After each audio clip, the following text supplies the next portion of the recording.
right, I think we have a quorum, members. Let me call this Education Committee meeting for the House to order. See if we can talk about some Senate bills here, if we could. Let me first welcome all visitors here, and as our practice is, we like to look because we know we've got great educators out in front of us. If you're a teacher, educator, raise your hand, or have been. How does that sound too? Let's recognize the educators in the room. Thank you, educators. We call you daily heroes from this podium up here. All our teachers and educators are, so thank you for what you do. Members, I know it's been a furious morning and early afternoon. Let's see if we can continue our success at doing some good things for our young people here in this state. Let me take the liberty here before I ask somebody to say a prayer for you to please include my admin, Shirley Spencer, in your prayers, as she is in the hospital right now as we speak today. So we would want Lord touching her very closely today, and would like you to say prayers for her as we think about her and her efforts to getting better and feeling better, please. All the way down at the end, Floor Leader Wade, do you mind opening us up in prayer? Are you 29? I am. Not any longer, but technically the number in front of me is 29.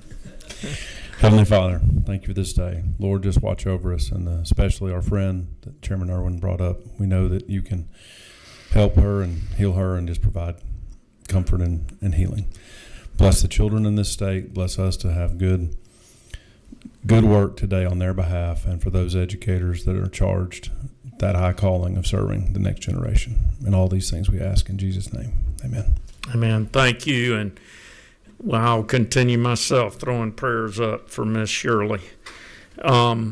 We are honored, members, to have the chairman of education sitting right in the middle of the room. We're going to put him on stage here for us. And matter of fact, we're going to have him present two bills in a row for us. So, Chairman Hickman, thank you for up here and what you do at this Capitol, and for your attention to literacy for multiple sessions now, and your drive to improving the educational abilities of teachers and learning of children. So thank you for that.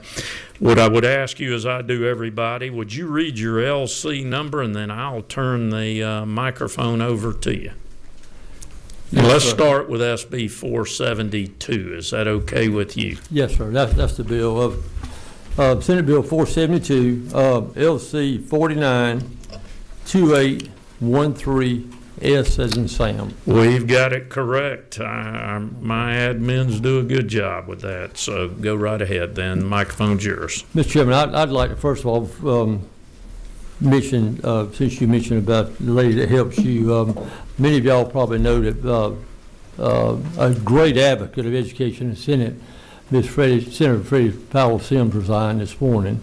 Her husband is in the hospice, and so she felt like that was the right thing to do. So she has been a great inspiration to the Senate, and especially with her background in education. So if y'all, same situation with her, keep her in your prayers. Great, thank you, Chairman. We will. Yes, sir.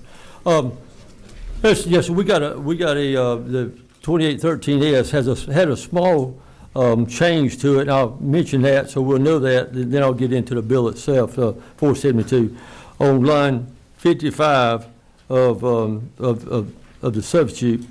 It says the state auditor shall notify the State Board of Education in writing within 3 business days of making such designation. That in the original bill was the school superintendent shall notify the State Board of Education, and through working with the state, School Superintendent Association, we changed that to the state auditor. So that's the only, in the substitute bill, that is the only change in that bill. Okay, sir.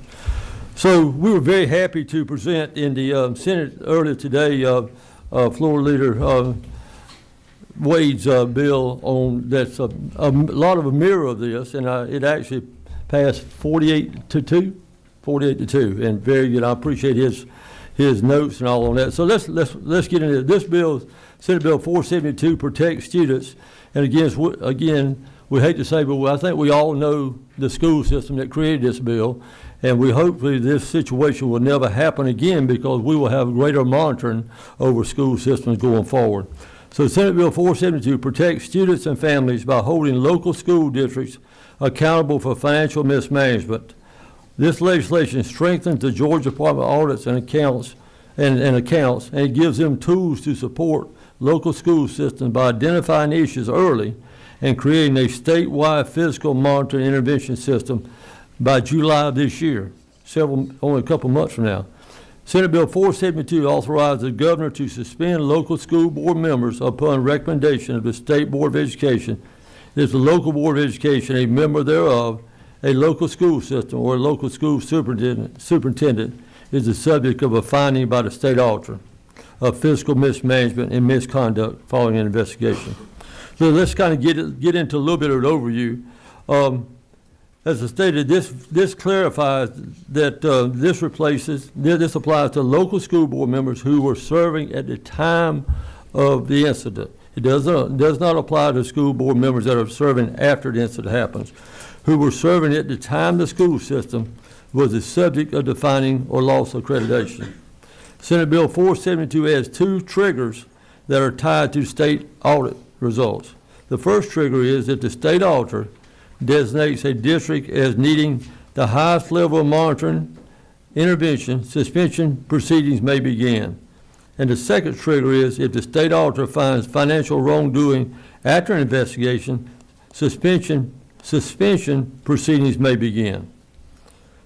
When either of the triggers above occur, the local school center superintendent must notify the state education department. And now, as I stated a few minutes ago, that is now changed to the state auditor must notify the state state education department. The state board must then hold a hearing within 10 to 90 days and make recommendations to the governor, who ultimately decides whether to suspend the board members with pay. The key shift on this is that previously audit findings primarily triggered corrective actions. Now they can trigger removal of board members.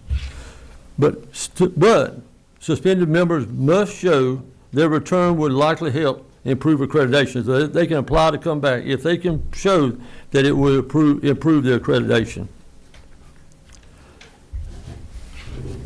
Also in this bill, when a local school district is designated as a high-risk school system by the Department of Audits, the contract for the superintendent may not exceed 12 months. Starting July 1, 26, any new contracts for school superintendents must include this provision that if the local school superintendent is subject of a state auditor finding of financial mismanagement or misconduct following an investigation, or has knowingly failed or refused to comply with a material requirement of the intervention plan, that shall be cause for termination of the employment contract. You know, we talk about advanced distributions and all, about receiving property taxes ahead of time and that type of thing. And we know in some cases that's very necessary because of the digest not getting filed on time and that type of thing. So we got some provisions in here on that. So school system can request early distribution of state funds to manage cash flow before local tax collections arrive. This legislation places a cap on these advances payments at 50% of the prior year's state funding for the school system. School districts can exceed this cap, but only under the following circumstances. The state auditor must formally say, as you see in this bill, there's a lot of responsibilities put on the state auditor. And that's what it is, I think, even in the House bill earlier today, a lot of responsibility put on the state auditor. The state auditor must formally say that the extra advance is necessary and it will improve conditions. The state auditor must create a formal monitoring and intervention plan. The local board must pass a resolution committing to strict compliance with the plan. Importantly, the state auditor maintains final authority over the contents of the plan, any modifications, and when the plan is considered complete. Now, under current law, if an independent school district that operates its own locally funded public school system wishes to dissolve that system and join the county school system, at least 25% of the qualified voters in the area must submit a petition in the governing authority. The substitute, or in this bill now, would change the petition requirement from 25% to 10%.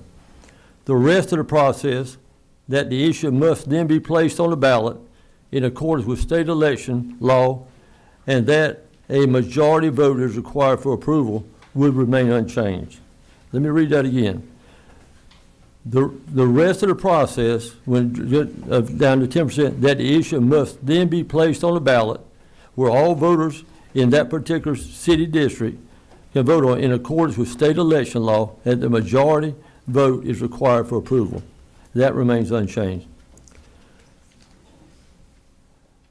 The change changes from the citizens of the municipality to the voters of the territory. It's simply a cleanup language. The qualified voters are still those voters who would be in the specific independent city school district. Policy reasons for why this is beneficial. It preserves a barrier to entry without making it unusually high. 10% is still a sizable percentage required for a referendum vote.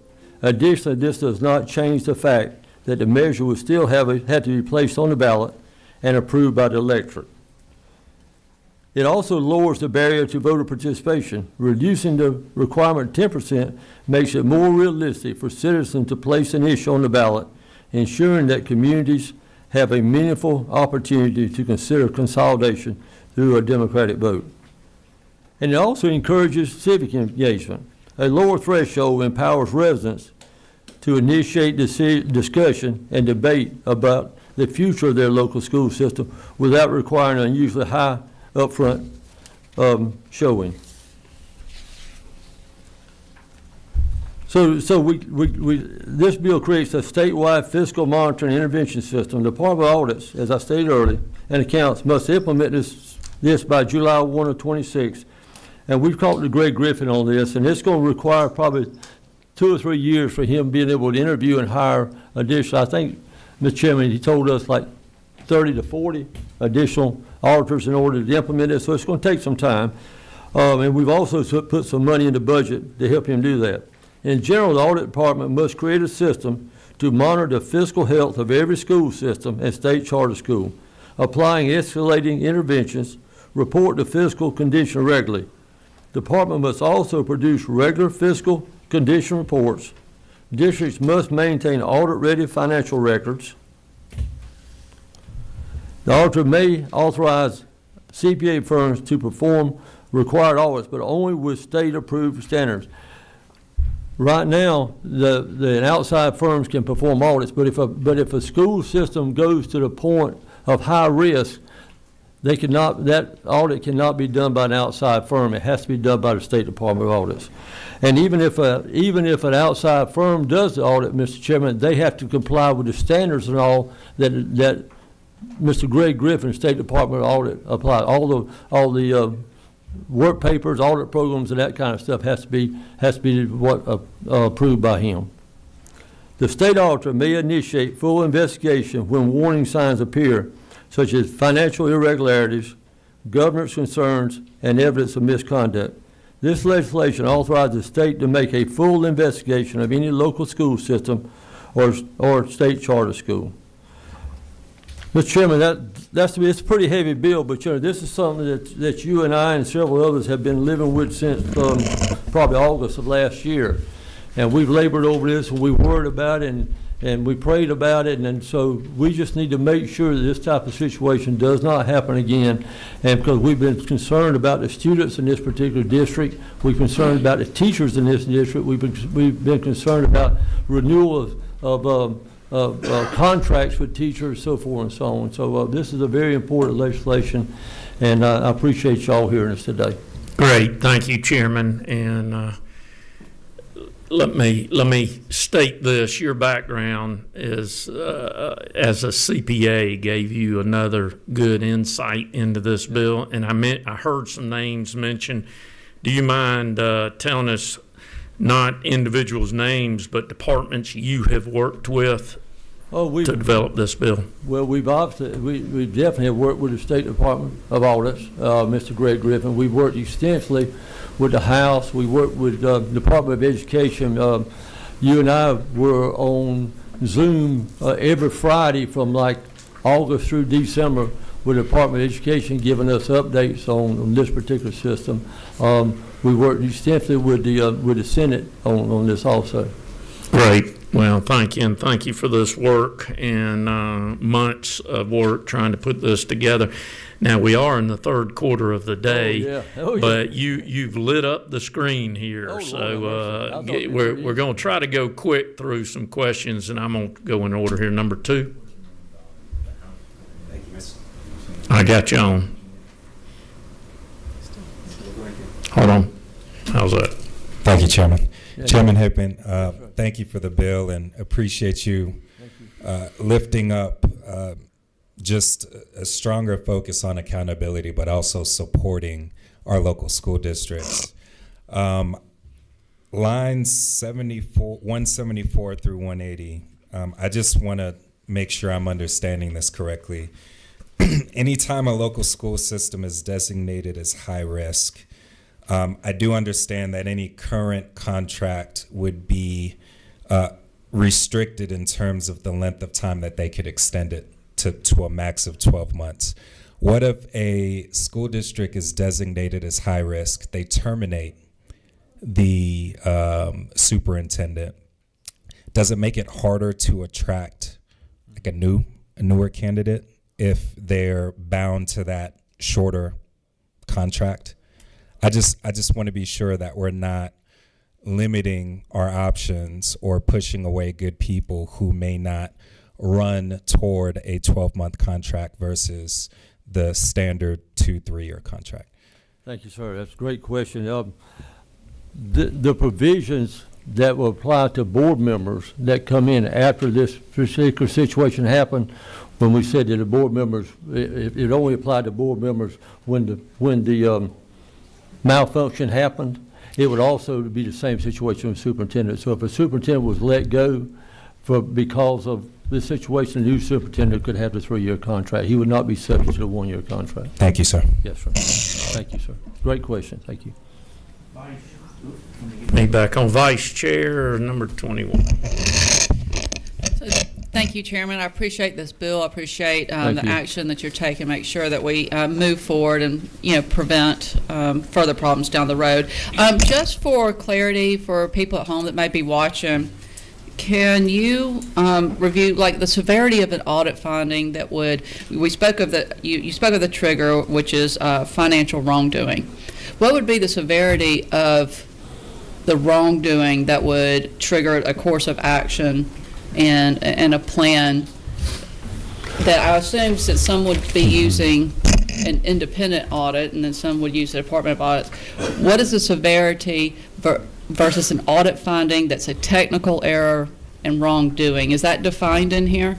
Well, I think it is not defined, except the judgment is based on the state, in this case, Greg Griffin, the State Department audit person.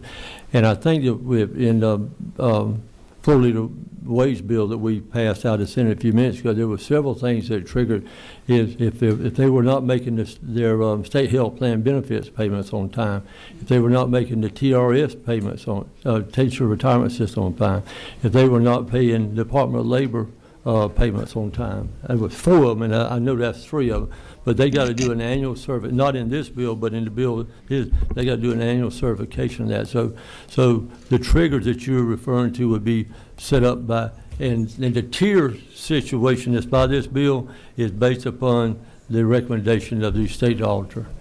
Okay, I appreciate that, because I do think having that clarity in there is very important. Mm-hmm. I know we have some discretion with it sounds like Department of Education on the moving forward and the action, but yeah, having the clarity of what exactly constitutes, more of a disciplinary action and not I appreciate you elaborating on that. Again, it would not be determined by me or the Senate or the House. It'd be determined by the State Department of Audits.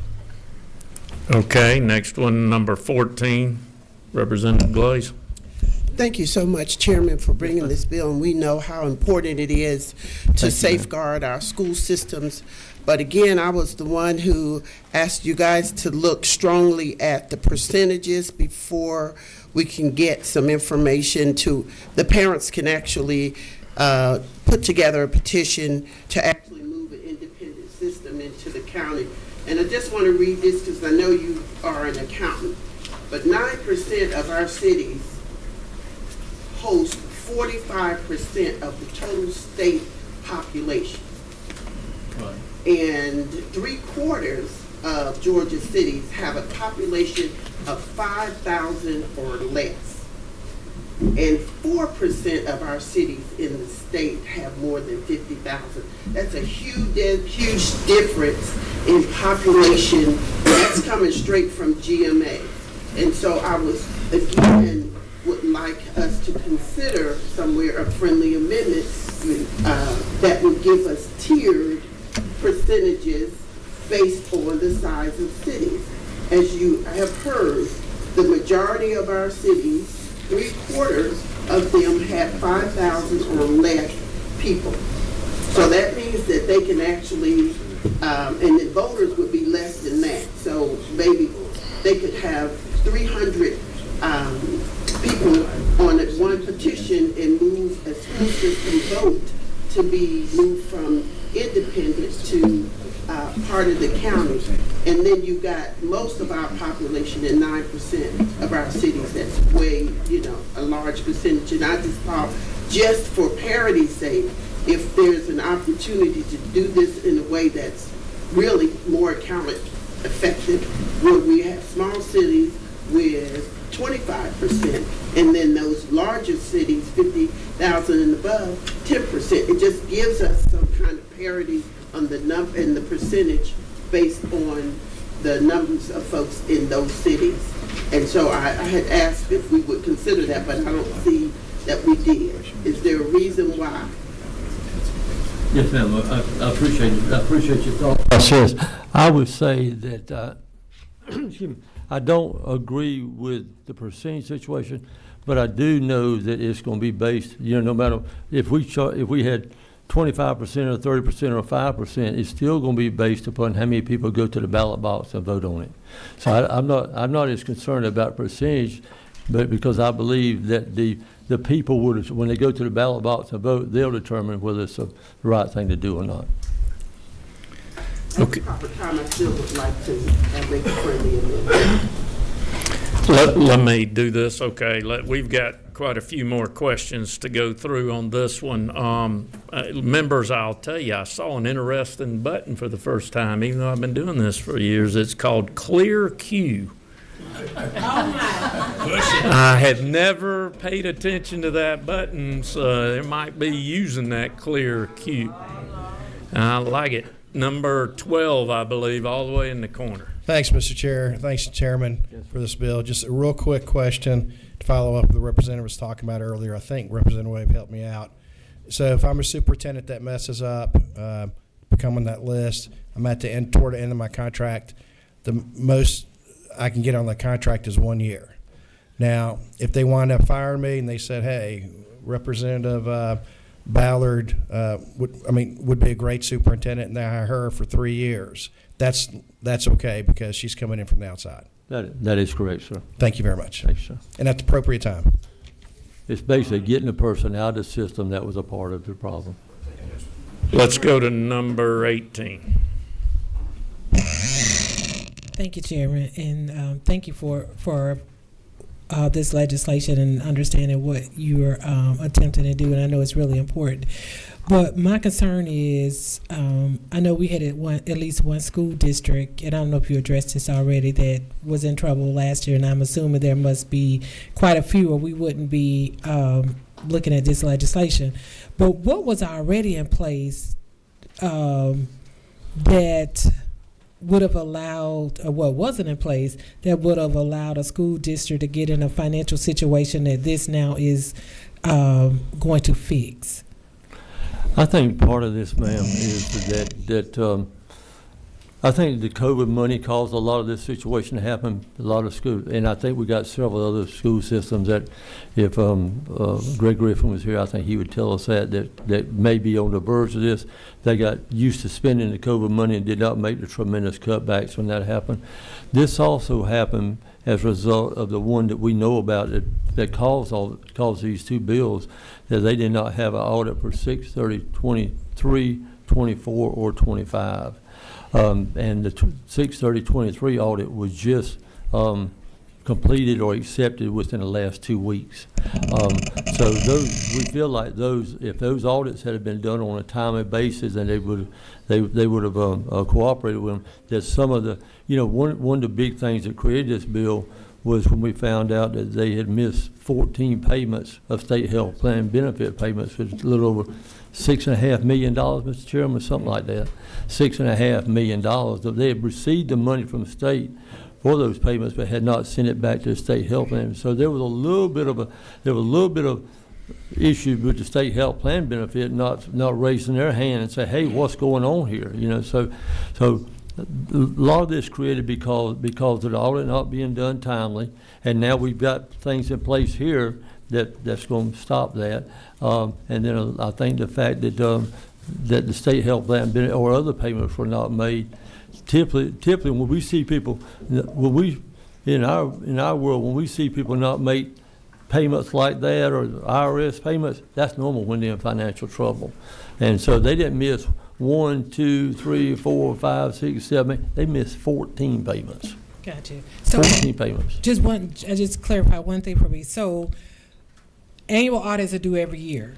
Yes, and I guess there was no one at the Department of Education that were monitoring or tracking, and then we are going to have that in place now if this bill passes. The state board, as my understanding, the State Board of Education has a list of schools that are at different levels of risk, but that report is based upon the annual audit. Mm-hmm. The fact that this annual audit was not completed over here, it didn't make it over here to the state board to put them on the. So it all started by the. I won't say it all started that, but a big part of it started by the fact not having the annual audit, okay. And it's still, like I said, and I know that when Mr. Chairman and I was on the Zoom for so many weeks, there was a lot of other internal situations like that too. But it basically started with the audit not being complete. Thank you. Yes, ma'am. Thank you. All right. I believe number 4, you were flashing. Yes, sir. Thank you, Mr. Chairman. Thank you, Chairman, for the bill. Sir. Thank you, sir. Accountability is vitally important. You may have just answered my question. I wanted to know were there some specific examples of financial mismanagement by board members that you alluded to, some examples, and I'm not aware of those. I know we can't call names or anything like that, but no, sir. I'm not aware of any specific examples. This bill came about mainly when we found out about the state health plan and benefits payments not being made, and then that's what. And then we said, well, if those are not made, why were they made? And then how didn't somebody know they were made? And that's what started tracking it. And then we found out the audit was not prepared. Okay. And in this case, the audit was done. Not poking fingers at a particular firm or anything, because I got a lot of respect for the firm that does the annual audit, but by the annual audit not being prepared by the accounting firm, the information was not ready according to them. This kind of kept everything off the table. Okay, Mr. Chairman, confirm. Yes. Will these standards and provisions apply to public charter schools or private schools that receive the Promise Scholarship? They were applied to public schools and charter schools, but not private schools. Yeah, thank you, sir. All right, let's go to number 3. Thank you, Mr. Chairman. The auditor was mentioned, the state auditor, but systems are already required to get an audit. So like in 2022, 22, up through 22, it looks like everybody was doing their audit. Yeah, that's right. And then in 23, you had 3. Now you got 24, you got 6. So we know they're not doing them. And we also know that there's a shortage of CPAs around the state. And so my concern is that as we do this, that all we're doing is creating more work that we may not be able to do. Because again, we have the requirements. We know he's not doing them. Just by saying you double have to do them. I guess that's my only concern is we're creating more government. We're creating more agency bureaucracy. We're creating more paperwork. We're creating more everything. And I don't know what it's going to solve except firing a bunch of people that aren't doing their job potentially, that we say. That's my only concern. I don't, that's not a question. Maybe it is a question. Is that not true? But I guess it's already the law right now, and I don't know what we're going to do right now besides tell them they have to do what they're already supposed to do. That's my big concern. I guess that's why I'm just raising the objection. So when you see no, that's why. Yes, sir. Yes, sir. Thank you, sir. Well, from your background and my background, I think we both see that it probably starts with audit, but we also understand that in order for the outside firm to perform the audit, the records have to be ready to be audited. And so we also got in this firm, just from our background, that if they had to hire somebody, another outside firm, come in and get the records ready, that firm cannot do the audit. So there is a separation there. I just thought about that. Okay. Yeah, thank you. Number 12. Thank you for your comment. Motion to approve, Mr. Chairman. Okay. Seeing no others, we got a motion to approve. Do I have a second? Second. We have a second. We got discussion number 18. Okay, thank you, Chairman.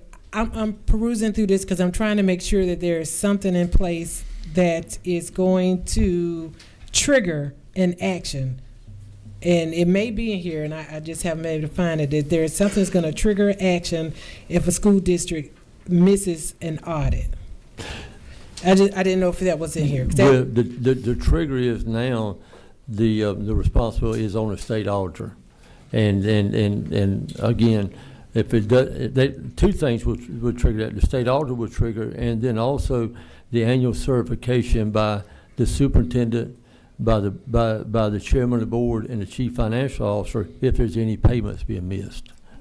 Okay, and they should do that every year. Yes, ma'am. So what is the consequence if the board doesn't validate that these audits are not done? Then the governor can step in under this bill. The governor can then step in and remove the board members. The state school board members. The local board members. Okay, because what I'm trying, so I get that part, but if the governing authority is not managing the responses and these school districts are missing it, and it's the responsibility of the state auditor, what is the consequence for the state auditor if they are not communicating that these districts did not fulfill their audit? Oh, okay. I don't think that's addressed in the bill. I think that it all goes back to at some point in time we got to be able to point a finger at somebody, and that's what we found in this particular. I almost said the word.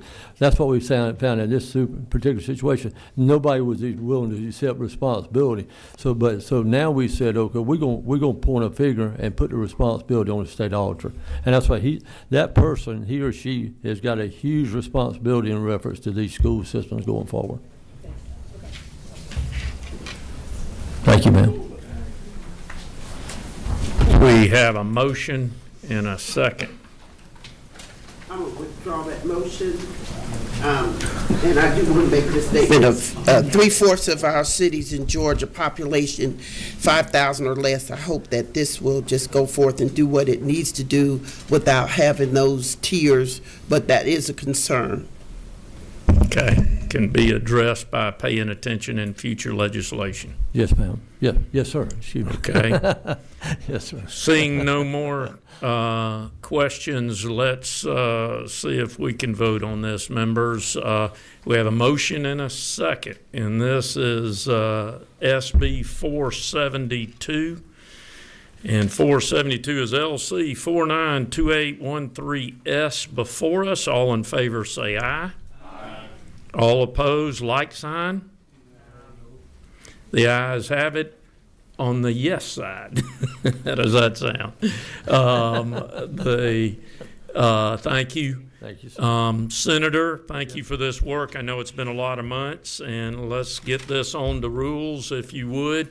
And I know you have another bill, but your trump card was played right behind you. I saw him coming behind me. And so if you don't mind, somebody let's else. let your chairman of rules step on up and present his bill, and then we'll I'll be call happy you to. back up. if you And will. I'd like to say that Floor Leader Wade's going to carry this bill for us. Wade, thank you.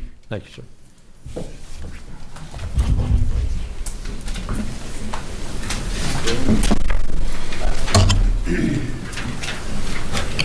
See who the power.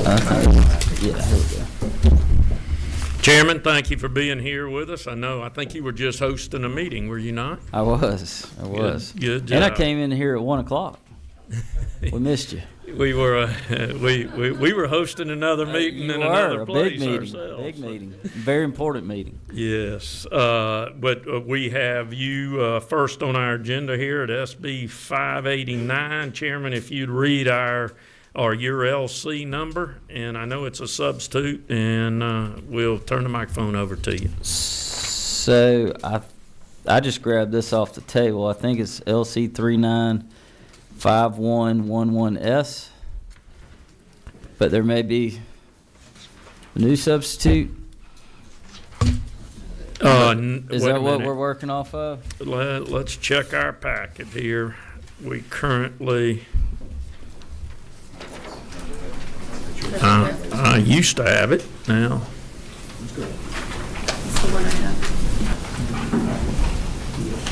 Can I have a copy?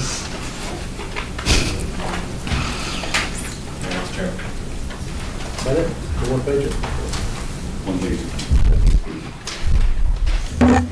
Read that LC one more time for us to make sure we all have it, since I did not. I've got LC 395111S. Perfect. That's as in what we do Sierra. have. Okay. That's it.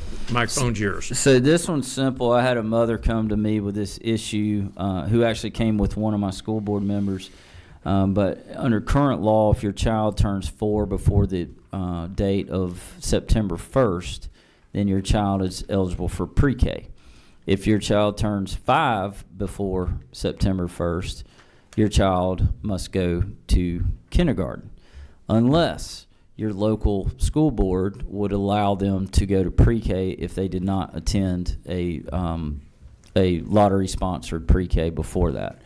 So what this bill simply does is it actually, so the local school board, they have the option to either let that child go to pre-K or continue, go ahead and go to kindergarten. Some schools do it, some school districts do it, some do not. So anyway, when I had this school board member and parent come to me with the issue, and then actually saw it happen to a couple of other constituents online who were trying to give fair warning to other parents out there, I reached out to my school superintendent and asked him, what was going on. And anyway, what we decided was to take the ability of the schools away and put that back into the power of the parents, letting them decide if their child did not get into pre-K, then they could try to go to pre-K. That's simply what the bill does. And it doesn't increase the number of lottery spots. We're only really talking about a small handful of kids per district. In my county, we have 150,000 in my county, and 150,000 population. My school superintendent thinks on a high year this might be an extra 5 kids that would be eligible for the pre-K. So it's not going to be a huge burden. Again, we're not increasing the slots. Would it make it a little bit more competitive? Yes. But at the same time, if a parent decides that child is just not quite ready for kindergarten, they can make that decision on their own. Great. Thank you, Chairman. I'm going to work around the lights blinking here. and get you to answer a few questions. Number 22. All right. Thank you, Mr. Chairman. Thank you, Chairman Bass, for bringing this. Less of a question, more for the committee. You'll notice this is a sub. I'll tell you guys, you've seen the entire language of this bill within the literacy bill. So this bill mirrors almost exactly lines 144 through 156 of House Bill 1193, the literacy bill. The chairman was kind enough to allow me to add lines 22 through 26, which is a great segue onto his bill, because as he had constituents come to him, especially for those of us in Gwinnett, we've had thousands of parents come to us with concerns around the age at which they enroll in either kindergarten or first grade.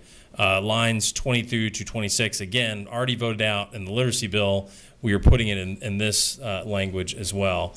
Allowing, again, empowering parents to decide age of enrollment when they first enroll. They get that one-time choice, and then they're on the track for the rest of that time. Great. Thank you. Number 2. Thank you, Chair. Chairman, thank you for the bill. My wife and I are literally having this discussion on our 4-year-old summer birthday, and so appreciate the option. Appreciate the choice, and at the appropriate time, Chairman. Got you. Thank you for that. Number 18. Thank you, Chairman, and Chairman. Okay. Thank you.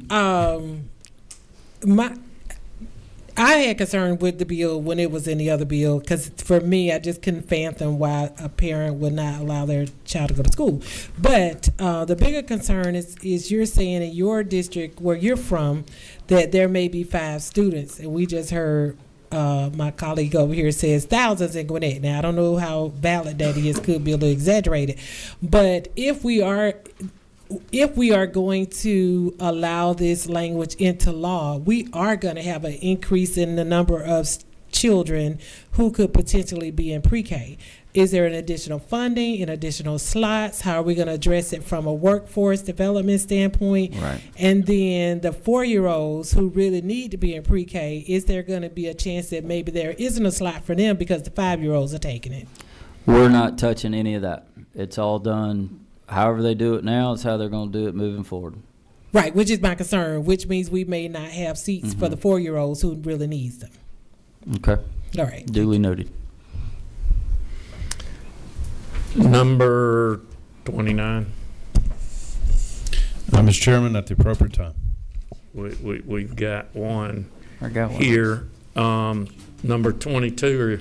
Yeah, just to my colleague's point of concern, I would refer to line 19 where it says, permit a child to be enrolled in such a program for more than so they are not allowed to be more than 1 year. Yeah, let me clarify. This is for 5-year-olds that did not get into pre-K the first time around, and the parents saying that they're not ready for kindergarten. That's what we're doing here, and it's really dealing with kids born between August 1st and the end of August.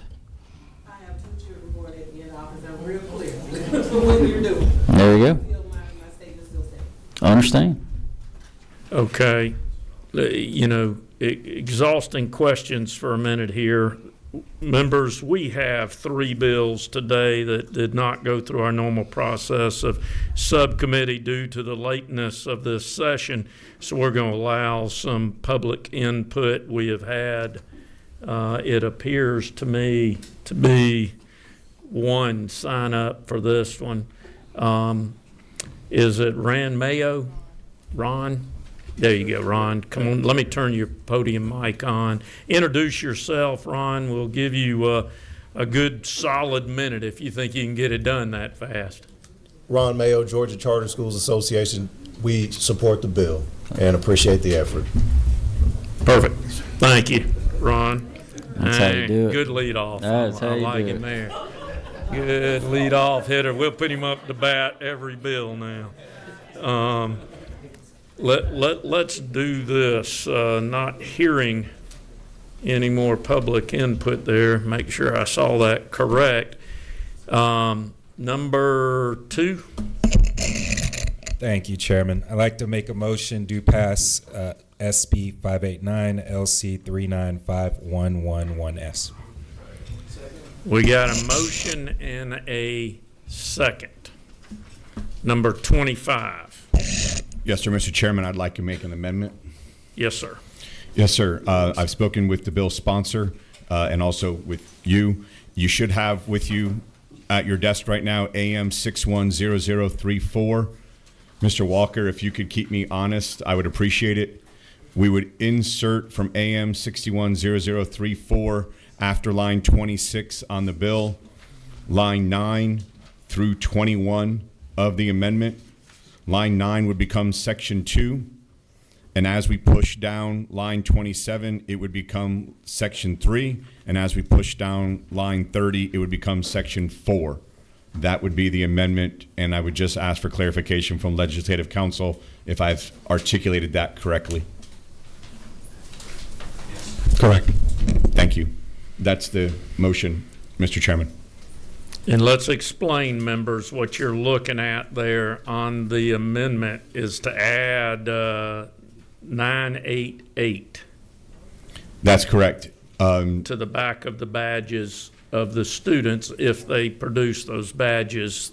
And that 988 call, as I think many of you are aware of, is a suicide crisis, emotional distress. And also substance abuse, and it was originally brought to us by Representative Herring. And Mr. Chairman, if you'll allow, she actually spoke with me on the floor today and asked me to help her find a vehicle for her good legislation, and so I support it because now I don't have to find one. Y'all found it for me. And Mr. Chairman, I appreciate the Rules Chairman's flexibility in allowing us to use said document as a vehicle. Well, good. It is nice when we play good in the sandbox That's right. together. Do you notice that, members? We're going to do Kumbaya right after this, sir. Okay, we have amendment before you. We have a second for this amendment. And I do see it. Do we have further discussion? We got a second on this end too, so let's vote on the amendment that we are voting on that has been passed out to you. I believe it was AM 610034. All in favor say aye. Aye.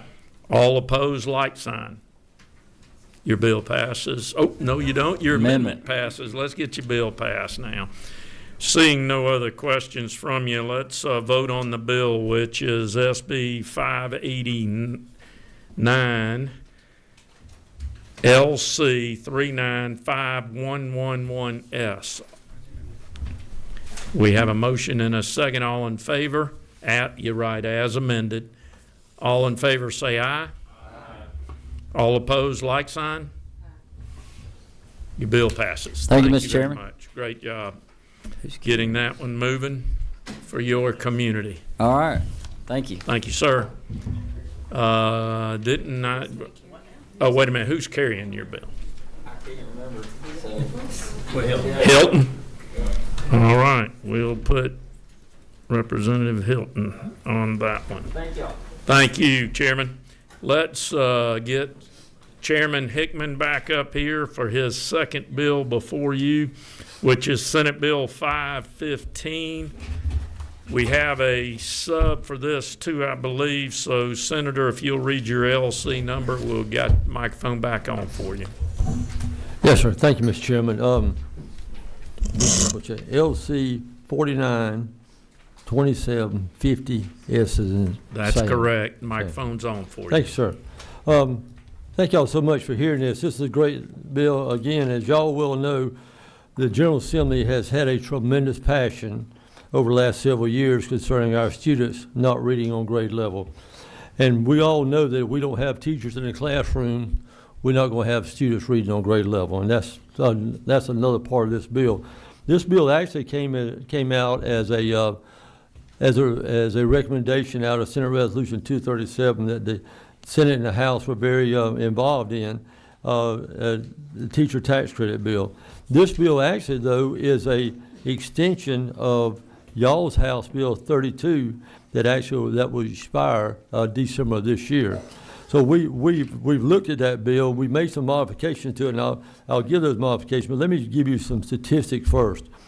In December of 25, according to Dr. Jody Barra with the Professional Standards Commission, there was 5,358 vacancies for teachers in Georgia. And I've had some people ask me about that and say, well, this has got to be concentrated in this area, that area, whatever it is. But I asked Dr. Barra to give me a list of all the school districts and where the vacancies are, and I think you'd be very surprised. It's really spread throughout all of Georgia, anywhere from some having 0 to the Atlanta Fulton having 1,051, I think it is, vacancies for teachers. If you drill on down to my area, Evans County, one of the counties I'm so fortunate to represent, makes me sound like a politician, though. Fortunate to represent. When they started out at school in August of this year, according to Dr. Anderson, the superintendent, they had 6 vacancies in K through 5 school. Had 6 vacancies. And I said, what does that mean? He said, we had no degreed teacher in the classroom. Well, about 3 weeks ago, I called Dr. Anderson again. I said, how many vacancies do you have, or do you have any? He said, I still have 2 vacancies. I said, what does that mean? He said, I still have 2 classes that we do not have a degree teacher in the classroom.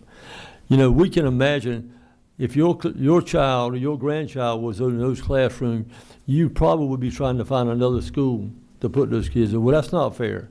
That's not fair. So let's find ways to bring teachers into the classroom.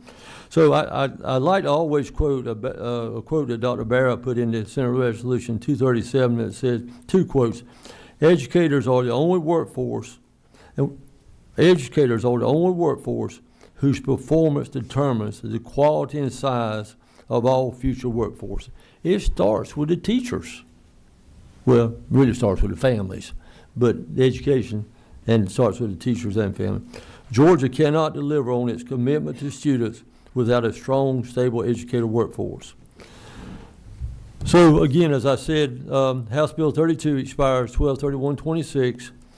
This bill looked at that bill and it made some modifications to it, and these are the modifications. House Bill 32 is a $3,000 tax credit for 5 years, which for 1,000 educators, which equates to equates to $3 million.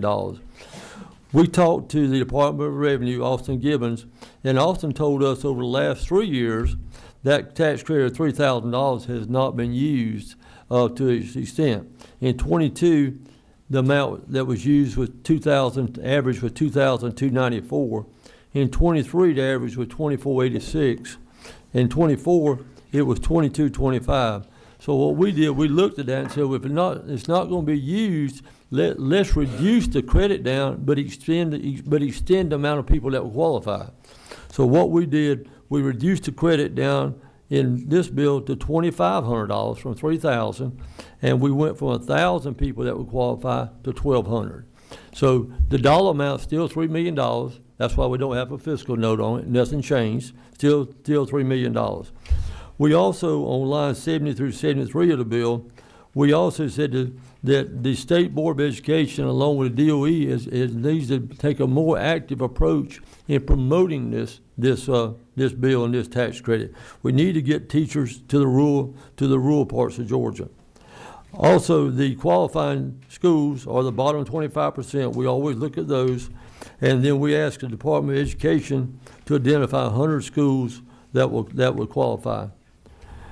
Now, excuse me, I almost said it, I didn't mean to.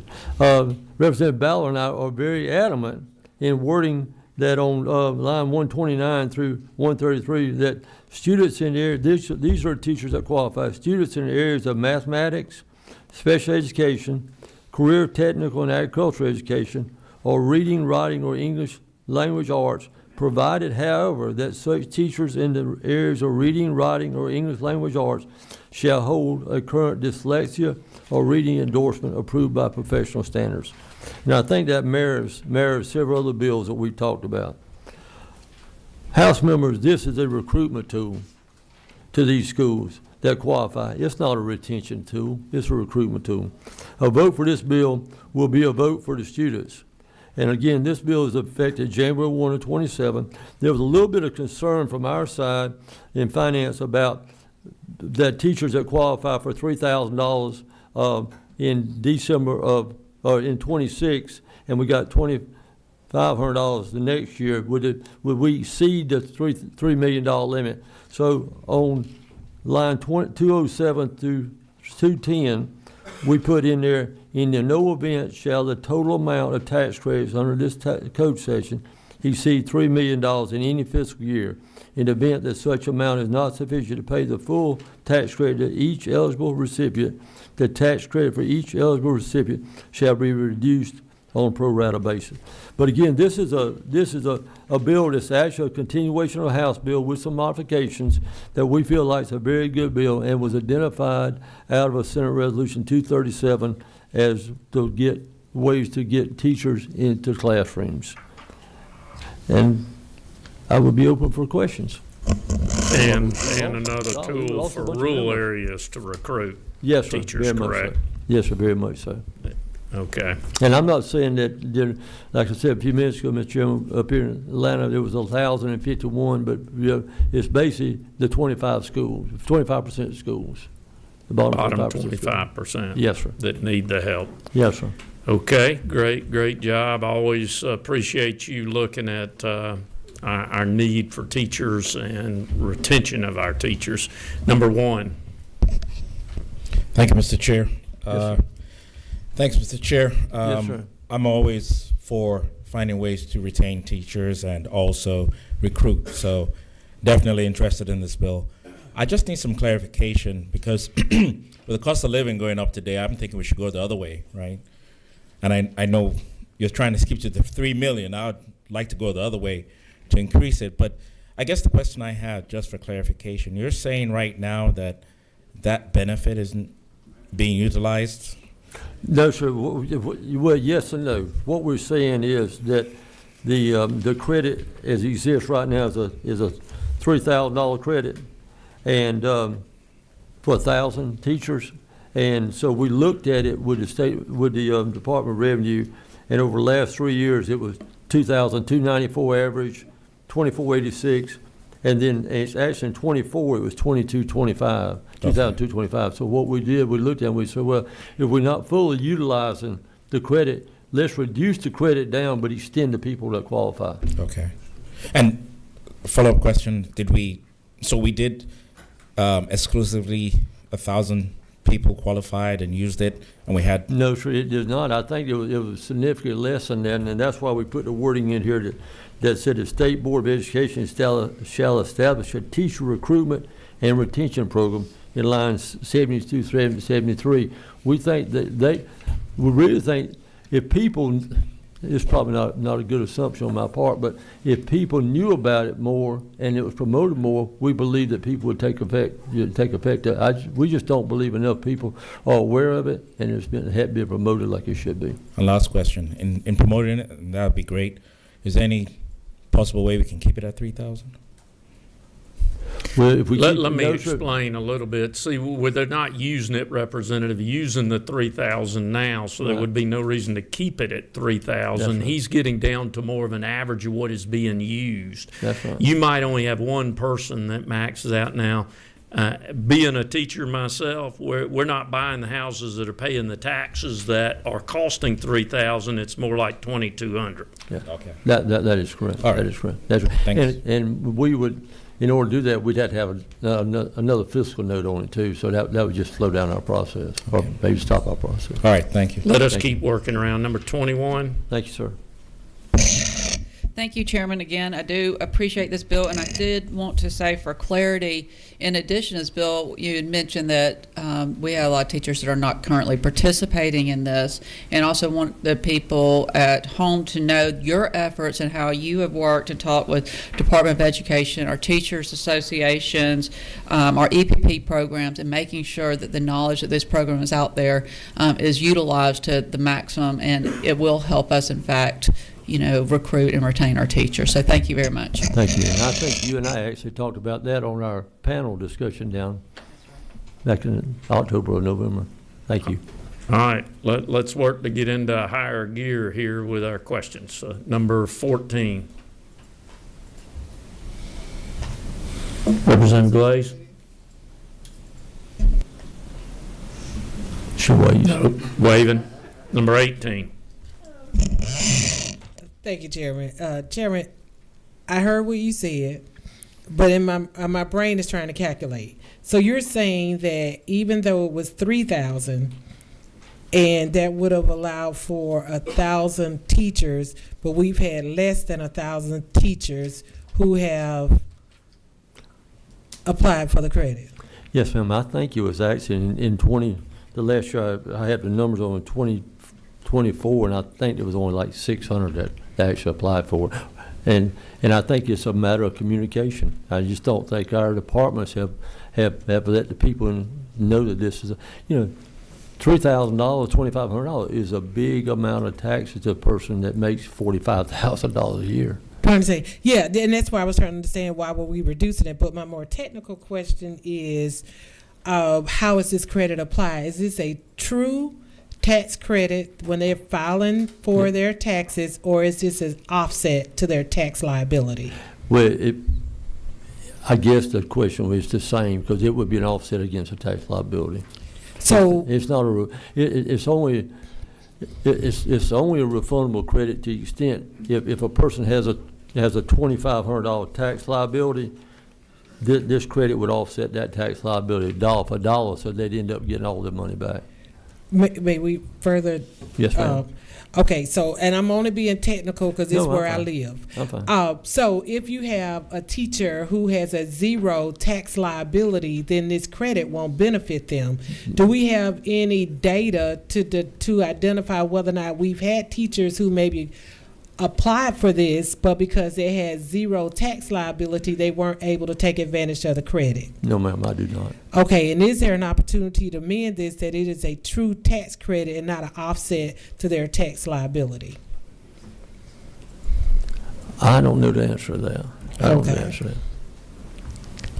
Okay, when will we get that answer? Because I would love to be able to if we're going to do a tax credit, I would love for it to be a true tax credit and not an offset to their tax liability. You talking about it, actually, if they have zero tax liability, they would still receive the 20.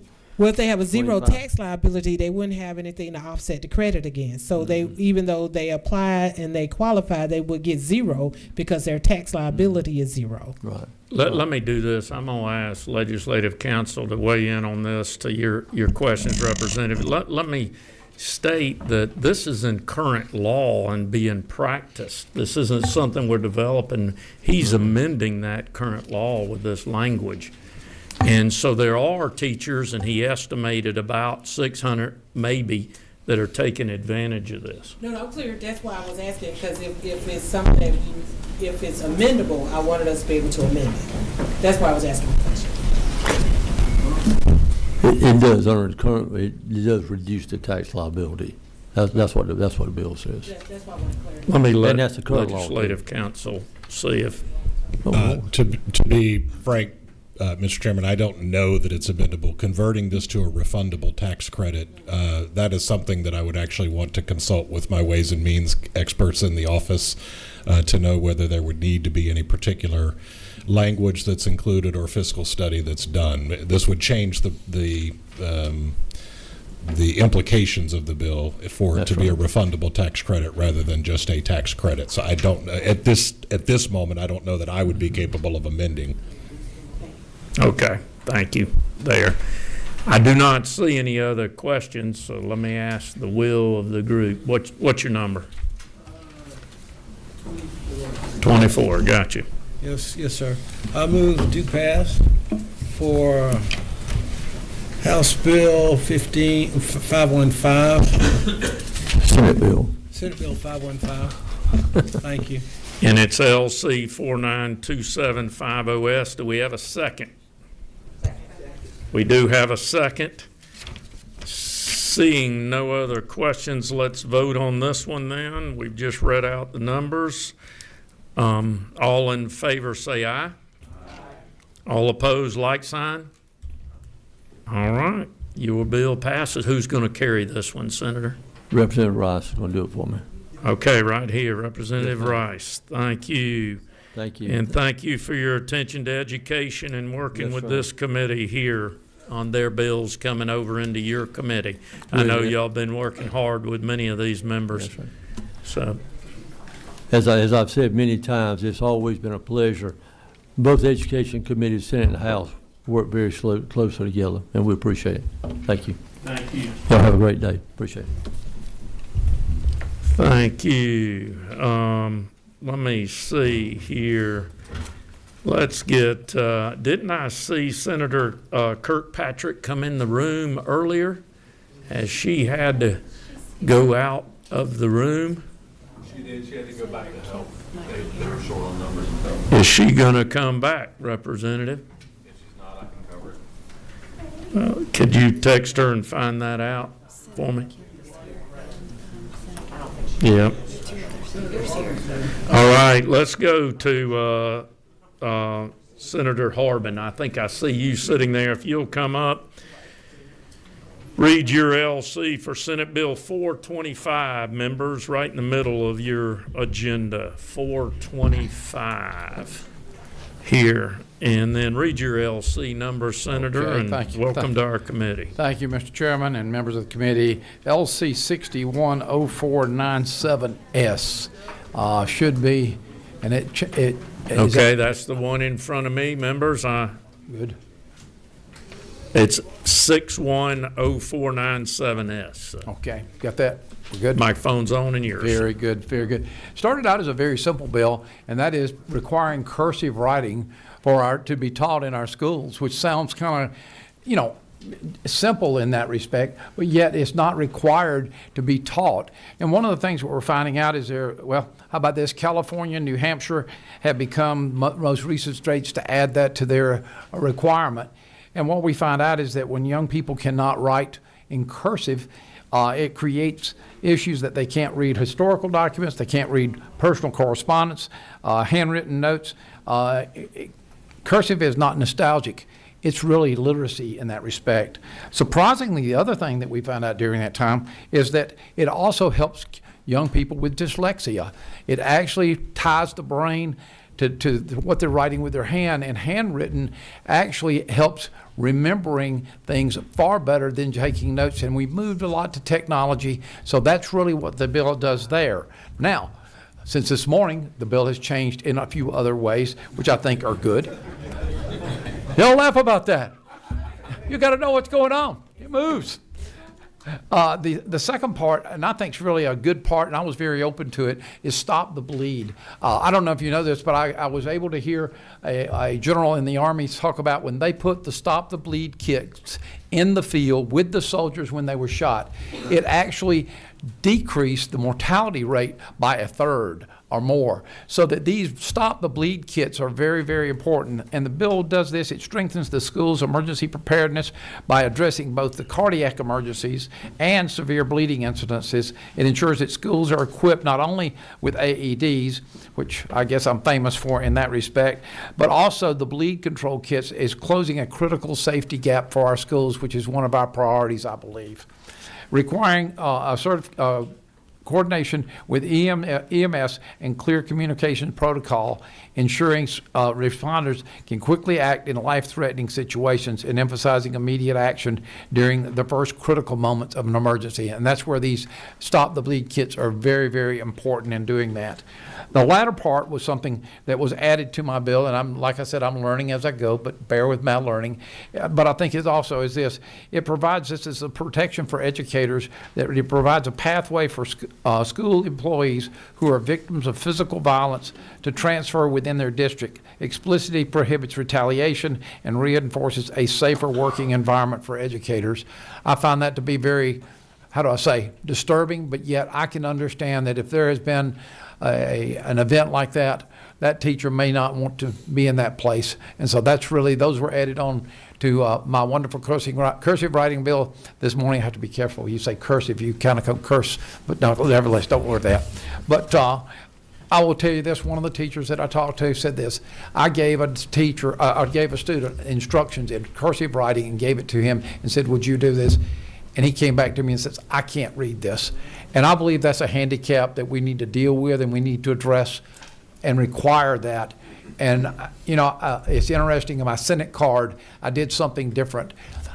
My Senate card has my signature on it, and that's what I give to everybody is my signature. It's my John Hancock, if you will. And I believe that's important for every individual to be able to sign their name and take pride in what that's going on. So that's what the bill really came into play and what it does. Great. Well, thank you, Senator. I'm going to go around the room for a few questions. Number 3. Thank you, Mr. Chairman. To the senator, so I'm going to focus on, I guess, your bill. The part, anybody that receives funds, so that would include private schools, charter schools, online schools, anybody that receives state funds, If they receive funds, they will comply starting in 3rd grade as far as that portion. What happens if they don't? Like, how are we going to make sure a private school teaches cursive? Are we going to pull away the scholarship? Or homeschool? I don't know. Is homeschool a school? We've not addressed that. I will say this: currently in the public school issue, we are doing a program that is called the John Hancock. Mm-hmm. And if the students can sign their name and write the first parts of the Declaration in cursive, they actually get an award from the current program. That's not in this bill, but that's what's going on right now because it's optional in that respect. Gotcha. I like it. Yeah. I'm just curious if DOE is going to put it in their curriculum. We need to find a way. Well, we need to maybe address that. Is how do we enforce that? But I'm like this. If we make it law, I think from what I'm getting from most of my teachers, it's something that they really think will help. And even I was surprised is the dyslexia issue is that you think about it. We've gone to tablets on everything, if you will. And I really think that tying the brain to that handwritten note, I can think about this. I know where things are, where I've written them down. And I think it's good for our students. Okay. Okay. Again, trying to get in high gear, number 24. Thank you, Mr. Chairman. Senator, I've studied overseas. Other countries teach cursive, and I applaud this legislation at the appropriate time. It is the appropriate time. Nobody else is flashing. Good. I move, get my glasses. I move that Senate Bill 425, let me find the LC number, LC 610497S, receive the due pass designation. Second. Well, let me check on that correct here. What was your LC number? I've got an LC 610497S. Okay. Okay. Just making sure we had the right one in front of you. All right, we have a motion. Do we have a second? We do have a second. We got a little discussion. Number 10. Yeah, thank you, Mr. Chairman. Sorry, I didn't get I just had a clarifying question in regards to the question over here in regards to private schools. So say a private school receives Promise Scholarship funds, so then because they receive that, they then would have to provide cursive? I think so. That's your understanding? Okay. Because here's what I see. If they receive money from the state, they would be, and I will say this, most private schools that we most already do it. They already do it. It's almost a requirement, if you will. I guess it just gives me a little heartburn. I always like to kind of make sure there's a bright red line between the two. Yeah. I may abstain. I don't know. Okay, we've got a motion and a second. Members, let's vote on this. We've already read the LC number on Senate Bill 425. All in favor say aye. All opposed, like sign. All right, your bill passes. Thank you. Who is going to carry your bill? I was going to ask Lee Hawkins to do that. That'd be a very good idea, I think. We'll put Hawkins down. All right, Senator, thank you very much. Thank you, committee. Appreciate it. Thank you.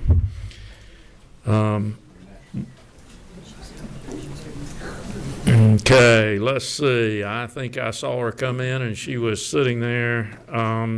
Senator Kirkpatrick, would you come up there, read your LC number to me? And then we'll turn the microphone over to you. I think it is 431 members. That's correct. And the LC I have, Mr. Chair, is 492837S. Okay, I do not have 37S members. I have 34S.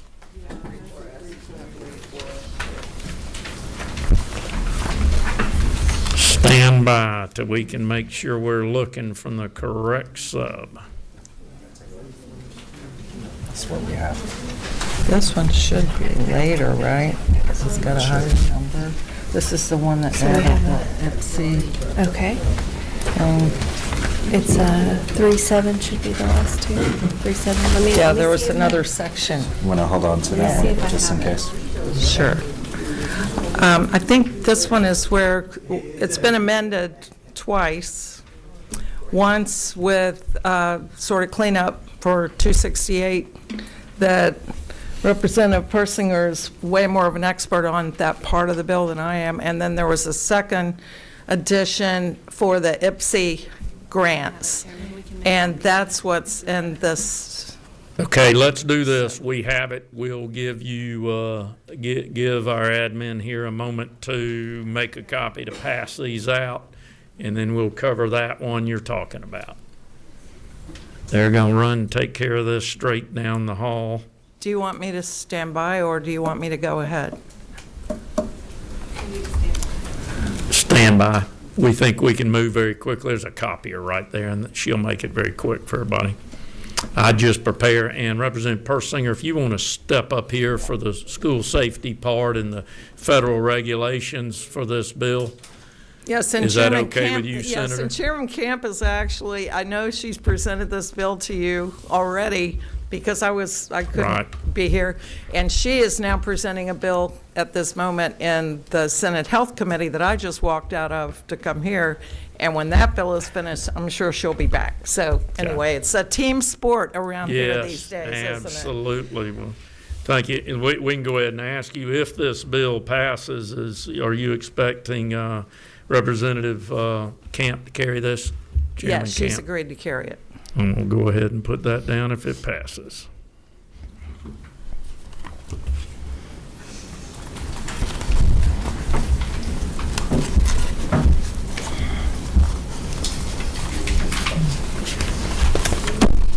Representative Persinger, we're going to make you get up and down a couple of times. Let's do this. We're notified here it'll probably take 10, 15 minutes for the copies to get done to us now. So if you could, while we're making the copies, just wait on us, Senator, right here. Senator Kemp, we're going to put you up to bat here, if that's okay. Is that okay? I know you need to probably get back to your committee. I do, whenever I can. Would you like this gentleman present for you?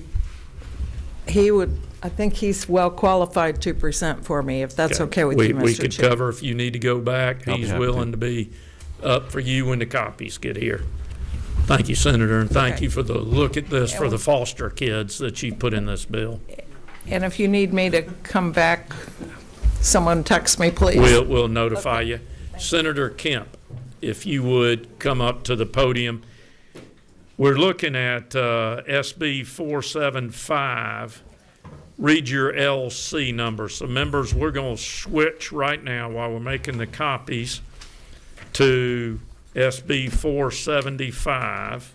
And yes, sir, Mr. Chairman, I have LC 492848S. That's correct. All right. We got it. Yours. All right. Thank you, Mr. Chairman and committee. Today I bring Senate Bill 475, which passed out of the Senate with broad bipartisan support. And this does include a committee sub. And so what is included is a minor change from the committee amendment that was a late amendment to clarify some language, and I'll speak to that here in a second. So this bill has a couple substantive areas of focus. First, it lowers the required electorate threshold. We've talked about that today. This is an important matter to the Senate for independent school districts to consolidate with school systems in their area. And then secondly, ensures that the same equitable standard that is currently applied to charter school QBE funding is also applied to charter school eSPLOS funding by requiring local boards of education to treat local charter schools no less favorably than other public schools with respect to eSPLOS expenditures. And so I'm going to speak to the need for Section 4. We've already discussed, I've sat through it and heard you all talk about the first section. So the eSPLOS provision is illustrated in the findings of Excellent Ed's 2025 analysis of Georgia Charter School facility finance landscape, which confirmed the following. The state currently covers less than 1/3 of charter facility expenses. This funding gap represents $2,400 per student and is 3 times higher than that in Tennessee and other neighboring states. So to put it in practical terms, if Georgia eliminated the facility funding gap altogether, every charter school could hire 20 additional teachers. But unlike traditional public schools, Georgia charter schools receive little to no eSPLOS funding to support their capital needs, and they cannot levy taxes to pay for their buildings. So in the absence of these traditional forms of capital support, charter schools must pursue higher cost private sector financing. Section 4 simply ensures that as local boards consider capital needs within their respective districts, they must also consider the needs of all public schools, including their charter schools. And so I'm just going to speak a little bit about the tweak that was made for the amendment at the end of Section 4.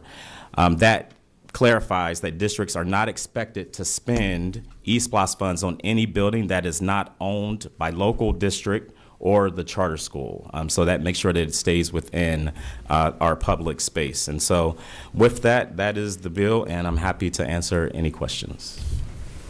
Great. Thank you, Senator. You do have a couple of questions. Let me start with Vice Chair 21 here. Hi, Senator. Thank you for this bill. I appreciate this.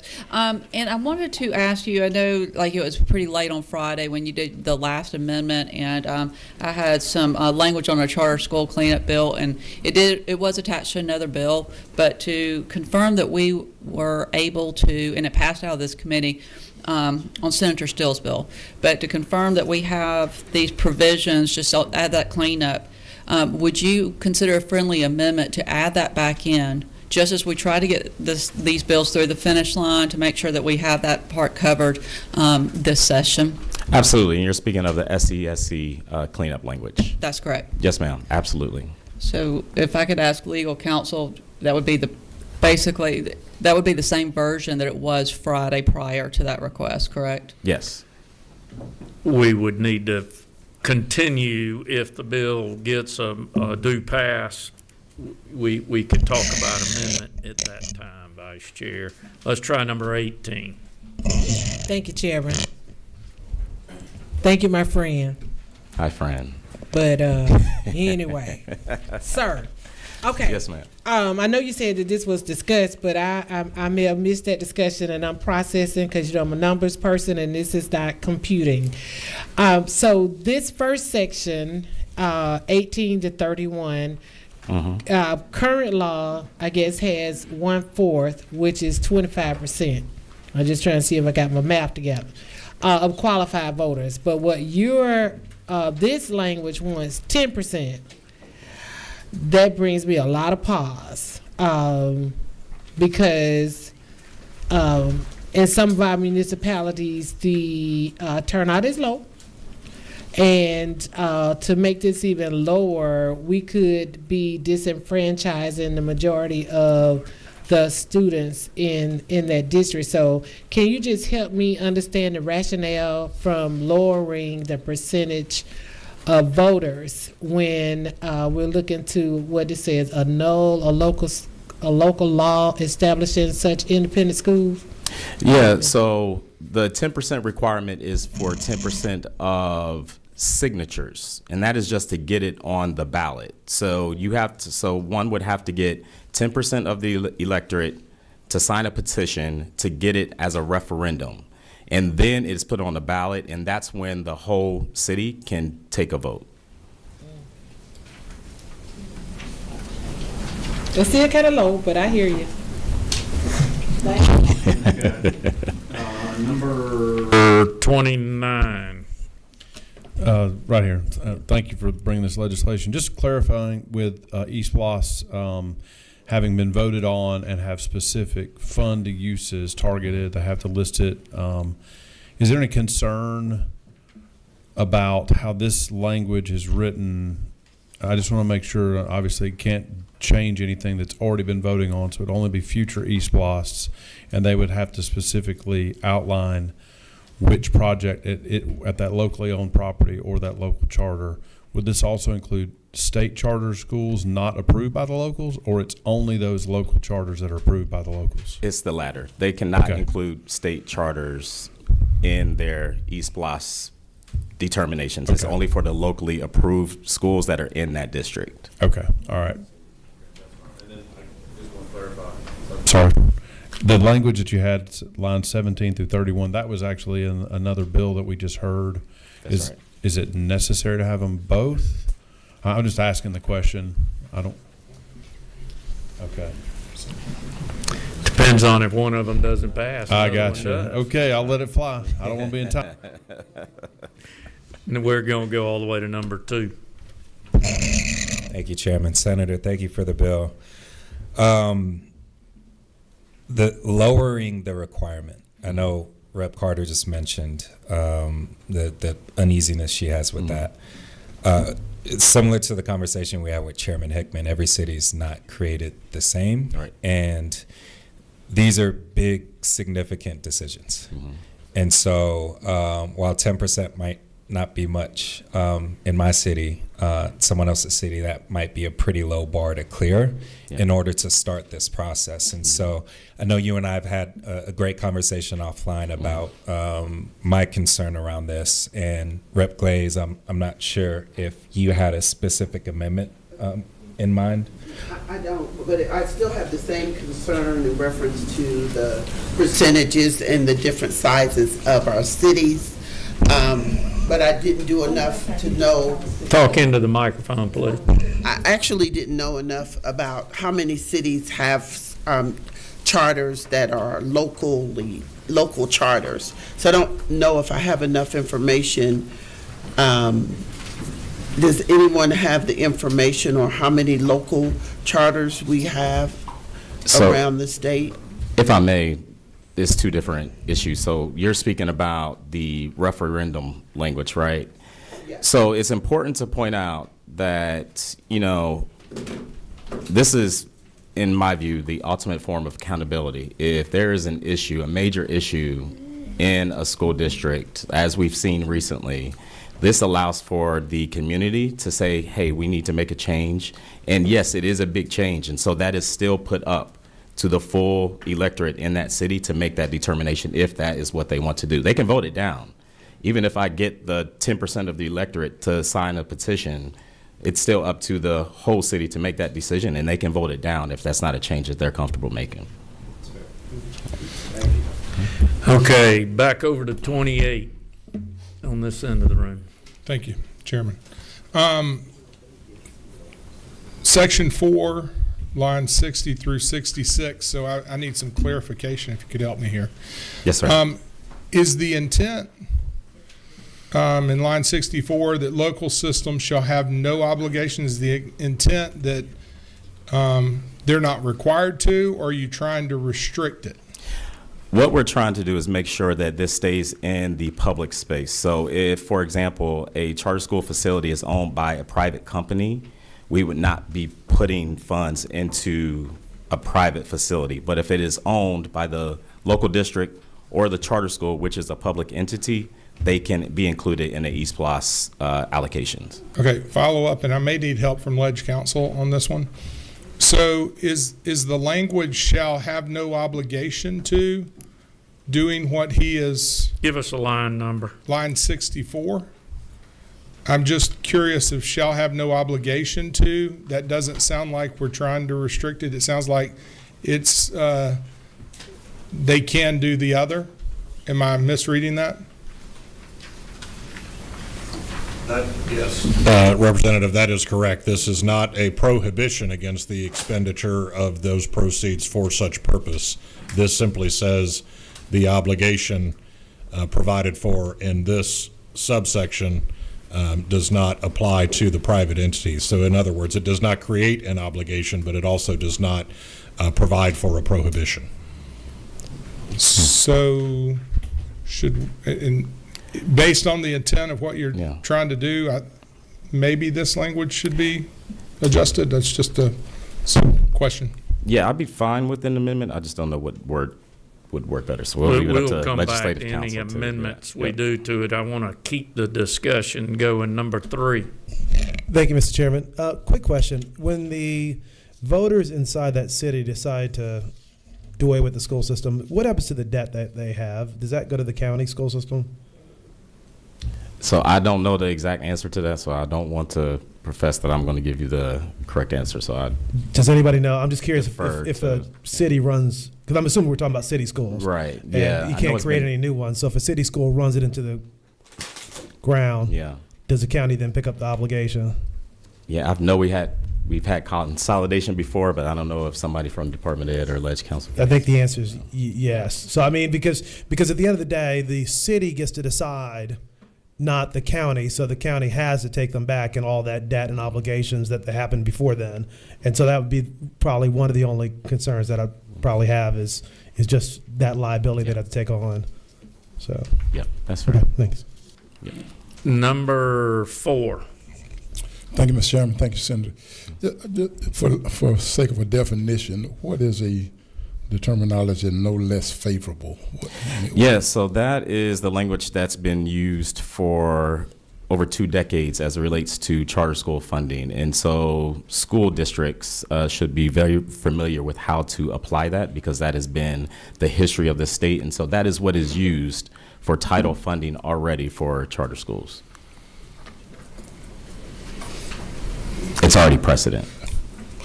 I have to look it up. Yeah. Okay, number 29. Thank you, Mr. Chairman. Just clarification.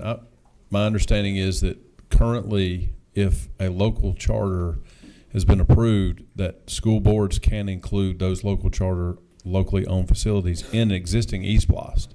That's right. And so, there are, sorry. Go ahead. Just Sorry. for clarification, why are we bringing that language if they already can do it? Yeah, so there are districts that are not applying this same understanding to East Blast. And so this bill would clarify that to make it clear that it is not separate from the fact that you don't treat them no less favorably with QBE funding. The same applies to East Blast funding. Okay, all right. And then just, Mr. Chairman, I think that the Department of Education does have somebody here to, if the chairman has a question that he wants clarification. I know there was some mention, and I saw our friend Matt is here in case. Okay. Thank you. In just a minute, let me do this so that we get the will of the committee. We don't have any flashing lights. What is the will on, and we do have speakers to the bill. Yep, you're right. We do have speakers here. Before we check your will of this, and I count 1, 2, 3, 4 speakers to this. Let's keep that to as close to a minute as you can. If you absolutely got to go over, I'll let you. Let me ask you to stick tight to guard the next couple of bills we've got to talk about. First one up is Donovan Head. Donovan, I saw you sitting out there. If you would introduce yourselves, Donovan, I got the mic on, and it is yours. Thank you, Mr. Chairman and members of the committee. Donovan Head here with the State Charter Schools Commission. Appreciate all that you do for our students around Georgia. We just want to say that we have been actively engaged with Senator Kemp with this bill. We are very interested in it. It would definitely help our charter schools. I did want to answer Representative Wade's question on why the language is needed. Next, a very few of our local charter schools are actually currently receiving East Blast dollars. So that's why the clarification is needed. But thank you. Okay, good job, Mr. Head. Let's go to our second one, Mike Tyson. Listen, Matt Tyson. All right, I don't know if you've been a boxer before, Mike. Thank you all. I will not take all day. My name is Matthew Tyson. I'm the CEO of Tapestry Public Charter Schools. Our goal is to service a neurodiverse population. Half of our kids are autistic, half are not. Middle and high school, we're small. We care about our kids. All we want is equal funding. We are in very much support of this bill. We make do with less than other schools, with a more challenging population. And we do it because we love the children, because we love what we do. It is hard being subject to harder scrutiny than your district schools, and then everybody else jumping through more hoops than they do and still not receiving equal funding. All we're really asking for is to be treated the same way as other district schools so that we can have more money to provide to our children so that they can have a better experience. Thank you. Stay right there just a second, Mr. Tyson. Yes, do you have a question of Mr. Tyson, Representative Glaze? Yes. Yes, So, ma'am. where are your schools located? What systems, and are they a part of the county system or the city system? That would have been a great thing to mention. Thank you. DeKalb County is where our first campus is. We were, thanks to amazing legislation passed, we are opening our second campus in 3 months down in Clayton County. Both are district authorized schools, and the Clayton one will be the first authorized in 7 years. So we're really excited to do that work. Is any of them at this point receiving any East Blast? We do not. Okay, thank you. Thank you. Stay up there. I think you have another one, Representative Carter. Thank you, Chairman. I didn't realize you were about to ask a question. So you mentioned Tapestry, and so I'm assuming both schools, even the new one, is a Tapestry school, and these are specialty charter schools, just not general charter schools. We're a district charter school. We don't have any. There's no. We're for a special reason, but there's no like our lottery is open and random. Yeah. Well, that's what I mean. So like your school is focused on. Did you say artistic or something? Yes, autistic. That's what I meant by specialty school. So it's not just like a traditional charter. There's like a specific purpose that you're meeting a need that maybe because of the special need. That's where I was going with the specialty We school. have a different population. Thank you. But it is a charter school. No, Yep. I didn't worry. Yeah, thank you. Thanks. Number 3. Don't leave. Sorry. Wait a I got a quick second. question. Thank you. Mr. Thank Tyson. you. Just stand here. Do you own the building where you are, or is it leased? Luckily we own our current building, but the one that we're looking at is a lease agreement, and we're looking at trying to make that affordable and still stay within what a school takes. Because your bill says they have to own it, so that'd be the only concern. I don't know how you address that, or if you can, but you would not be able to use those SPLOST dollars for your lease building. You're good with that? And I can say what we're trying to do, as every charter, we want stability. We fight to be able to own, because with the rents increase, the only way that we can serve our children the best that we possibly can is to ideally own our buildings. Great. Thank you. Thank you. That they've exhausted their questions Thank to you. you, Appreciate it. Mr. Tyson. All right, Dr. Miller. Where's Dr. Miller at? Had signed up for this one. Do not see. Oh. Might have stepped He's out. right Ron Mayo, you're back up. He Ron. said Dr. Miller. Oh, he's right there. Oh, Miller's right there. There you go. Good afternoon, everyone. My name is Dr. Artesius Miller, founder and CEO of Utopian Academy for the Arts Charter School Network. Very proud to say that I've watched this bill go through the entire process with Senator Kemp. We're in a unique position. Utopian Academy for the Arts has 4 schools, 3 of which are locally authorized, and 1 is a state charter school. It's so important that you get a chance to hear from the local charter community. We actually have all 3 of our locally authorized schools housed within facilities that are district facilities. However, as a locally authorized charter school, the question was asked, are charter schools that are locally authorized eligible for SPLOST funding? It's never been offered, and I think that there is a gap with understanding that charter schools are still public schools, and it's highly critical that there is language that not only is defined for charter schools to have those same opportunities, because the reality is we have so many expenditures that we're responsible for, and we understand that as a charter school, but when you're in facilities that have repairs that are capital costs, things happen when you're in older facilities, and some of them are unanticipated.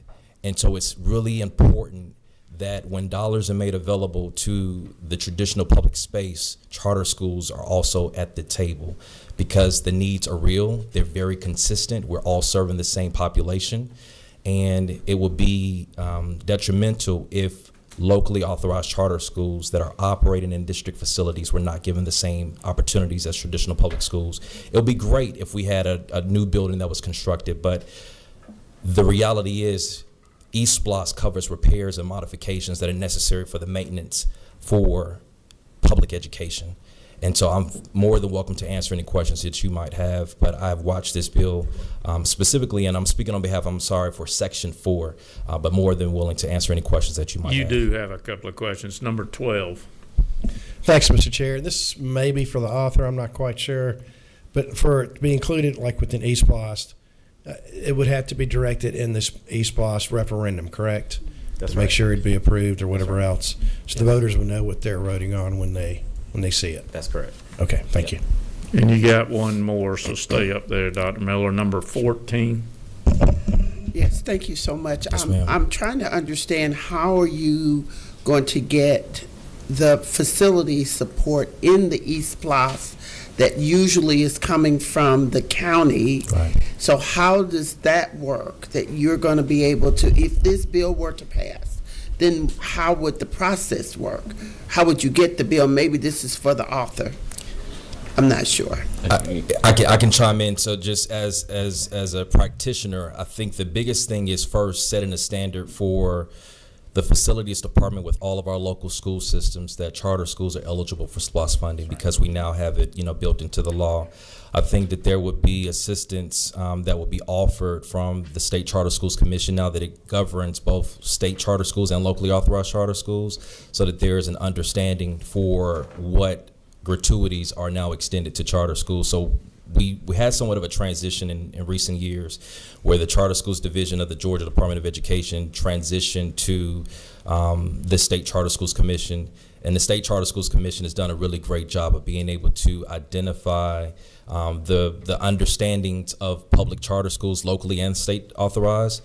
But I think that would be really the first step, the State Charter Schools Commission with the Office of Charter School Compliance, I believe that's the name of the department, working very closely with local authorized charter schools and local authorizers. Let me move us along quicker here, members. Okay. I want you to go quick with your questions. Let me state to you here that we need and would love to have my whole team back next year, all of us. We need to understand what's the difference between a local charter, a state charter, a charter system, a private charter. And I'll take it on as my task to be sure that we get you the information so that when these issues come up, that you know the difference between a local, private, state charters and understand it. Great. Number 18. Thank you. Some of us, we do know the difference, but we still have questions. Hey, thank you. But you said you have 4 schools. One is a state charter. So the one that's a state charter absolutely is not eligible for this conversation. Yes. The other 3, where are they located? All 3 are located in Clayton County. So the schools that are located in Clayton County, yes, in the East Block. So so the question I was going to ask are all the students that are at your schools residents of Clayton County? For all 3 schools that we have in Clayton County, all of them are residents of Clayton County. Thank you. Absolutely. Absolutely. Okay. Okay. Thank you very much. Thank you so much, Dr. Mr. Miller. Chairman, and thank you, Appreciate committee. you and Yes. what you do for our children. Ron Mayo, I believe you are up. Yes, sir. Thank you, Mr. Chairman. You moved your leadoff hitter to clean up, but I'm going to try my best to go 2 for 2. And I would love to just share with my friends here, the members on the committee, if you would like for us to convene a meeting with any of the school leaders, we would be happy to keep that conversation going and answer some of your good questions. Thank the author. We support the bill. We're in favor of a measure that would increase facility funding. The senator mentioned the facility funding gap, and we believe wholeheartedly charter schools, Representative Wade, should be included while they are currently able to. And there are a couple of examples. City of Atlanta and Savannah both have schools that receive East Plus funding, but it's not nearly enough. And we applaud the effort. So thank you. Thank you. Mr. Mayo. Matt Cardoza, do you want to say anything? Was there a question that you could clarify from the DOE? And Just a question introduce related to yourself at the podium, please. Sorry. Matt Critters, Department of Education. Sorry, I just put a minute in my mouth. This is the question related to when consolidation happens, who owns the debt? I think was the, yeah. So I hate to potentially defer here to Mr. Walker, but we've talked about this extensively during some of the issues in the fall. My understanding is yes, that the debt would indeed fall to the county school district if consolidation were voted on. Okay. All right. Thank you. Okay, we have exhausted the sign-up sheet here for HB 475. Let's hear the will of the committee.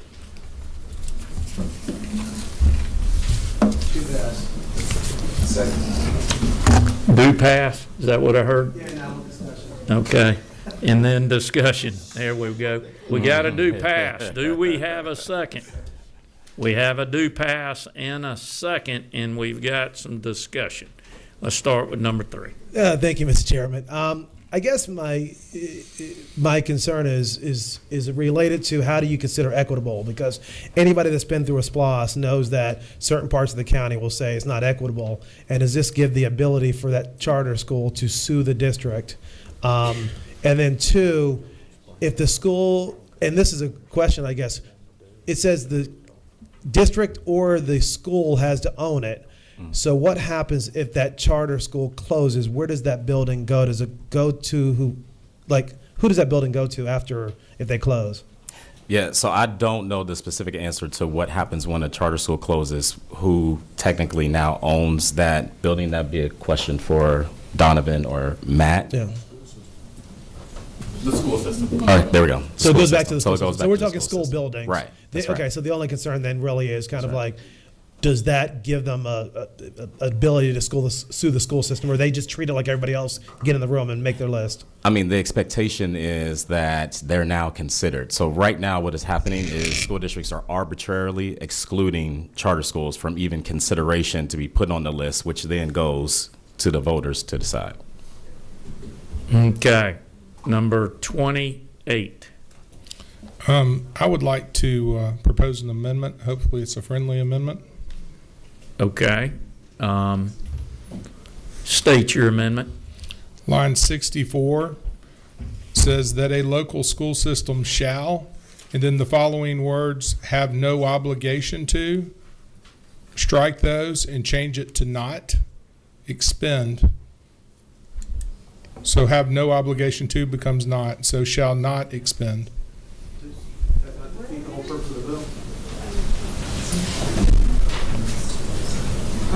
Shall not expend proceeds. Shall not expend proceeds of such sales tax for the purchase of improvements owned by an entity other than the local school system or a local charter school. Okay, so what I'm seeing on line 64, you're proposing in an amendment, and Senator Kemp, for your purposes on friendly or not, shall have no obligation is struck out, and in its place you're putting the word not. Is that correct? Yes, sir. If our purpose in Ledge Council, if the purpose is to restrict the monies going to only the local school system or local charter and not outside. Mr. Walker, would you? Yes, I would agree if the objective is to prohibit the expenditure of these proceeds. This is a policy call more than a legal interpretation. I would note that on line 65, you are talking about both the purchase and the improvement of property and facilities. So in other words, the school systems would now be prohibited from using SPLOST funds to do anything that might improve a school facility. Not only would they not be able to use the funds to purchase, they also would not be able to use funds to do any type of improvements to that facility. That are outside of the local school system or local charter? Is that what we're saying? No, all of these schools are local charter schools, so they are part of the local school system regardless. The question is it possible for a local charter school management company to own their building? That they're still a local charter school. The question really would be then, could the local school system also use any SPLOST funds to provide for any kind of improvements to the facilities, including IT services or safety services that would be considered improvements to the facilities? That charter school may still own that building, but the school system might want to use these SPLOST funds to provide for some facility improvements that they are making district-wide. This would prohibit them from doing that. Yeah. Senator, was your goals to restrict this? Because that was my earlier question. So I just didn't want to obligate them to it. So shall have no obligation. That gives the local school districts to make that determination if they want to or not, if the building is not owned by the school district or the charter school. But I am okay with making the change if that is going to get us forward. But to Michael's point, I don't want to totally exclude it if you're okay with that. Well, if there's a better way to word it, I was trying to come with some language, Mr. Walker, unless you have some better language that would work. Let's have a little more discussion. And let's have a little more discussion about this amendment, number 3, or can we do that with you? Yeah, it's about this amendment. Thank you, Mr. Chairman. I think if the intent, based on the author, is what I think it is, the no obligation is probably better language, because I was thinking the same thing that alleged counsel said, that if you wanted to, say whoever is starting a new charter school and is renting, and you want to put in Wi-Fi so the students have access to Wi-Fi, et cetera, you would not be able to do this under this. But I would leave that up to the local district to decide, make that decision. Yeah. So I agree. What about the property piece? The property piece? So the reason I pause is because we have made the policy decision by the state to allow parents to choose how those dollars are funded. So, for example, we use public dollars to buy computers, to buy different things that go to private schools. So I want to make sure that if we have a locally owned charter school, that they have the same ability to make that decision in their local community. God, I'm arguing this point, but yeah, I think that would make more sense to give that local community. I'm going to get the charter school award of the year, but anyway, I'm not just kidding. But yeah, I would say leave the no obligation, because doing it that way, I think, basically takes away startup charter schools that are trying to move into the facility, if that is the intent from a policy perspective. Okay, hold on. Let me handle it this way, because I'm seeing a lot of questions going here. We've got an amendment. Do we have a second to this amendment? Okay, not hearing a second. Representative, I'd go back and work with that wording you were working with then, and I'm going to move on. Alleged counsel, I think, has something, maybe. Thank you, Mr. Chairman. If I understand the objective of the earlier amendment, if it is limited to the purchase of property, then you could essentially bifurcate and say there, and I can provide the language, but there would be no obligation to expend proceeds for improvement of property, and they shall not expend proceeds for the purchase of property. So you could set it out separately and achieve both goals, and I would need to fine tune that a little bit, but that would be an option, so that the existing language would apply to improvements of properties and facilities, and the prohibition would apply to the purchase of properties or facilities. I believe that's something that I would like to pursue. The question is, do we have time to do that? Or is it something we can, ask you, Chairman, what route you would like to go? Let's leave this one just sitting where it's at for the moment. Let me check some of these other questions.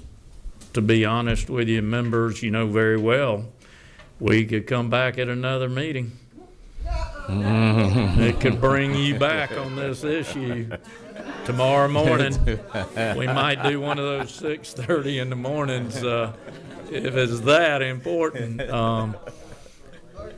So just stand by, Representative. I'm going to go around to see number 29. Was it regarding this wording? No, just a separate question, but I think it kind of leads to his point. Do you know, Senator, if these current facilities are included in the local district's facility plan, like their 5-year facility plan, as well as do you know if all of these schools are also complying with the school safety plans from prior legislation? I just want to make sure. So they do have to, meet all the obligations in terms of school safety. Okay.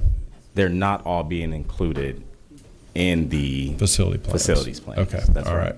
I like that conversation and understanding, and then I'll just have my one-off questions with you later. Thanks. All right, number 2. Thank you, Chair. I'd like to make a motion to offer another amendment, if possible. Let me check one more flashing light because it's the only one I got on my tree lit up right now, and then I'll come back to you, number 2. Number 12. Thanks, Mr. Chair. I was just going to say I kind of like the language of leaving it up to the school or system itself. I'm involved where if they're part of that 5-year facilities or whatever else. If it's a system charter, I think it just makes it a little bit different. I like the way it's worded myself. That's just my thoughts. Okay, what I want to do at this moment, we're going to go back and entertain this amendment and see if we can get a second. Do you want to state it another way? I'm going to leave that up to Mr. Walker's expertise. Okay. Mr. Chairman, I would, if this is consistent with the representative's objective, on line 65, we would delete the purchase or. And at the end of line 66, after charter school, we would insert, provided further that a local school system shall not expend proceeds of such sales tax for the purchase of property or facilities owned by any entity other than the local school system or a local charter school. Yes, that's what I'm asking. That's your amendment? Yes, sir. Okay, on those lines, members 65 and 66, and then obviously adding a 67, possibly a 68 line there. We've got an amendment. Do we have a second for that language? Can you repeat the amendment one more time, Mr. Walker? Okay, on line 65, the words "the purchase or" would be deleted.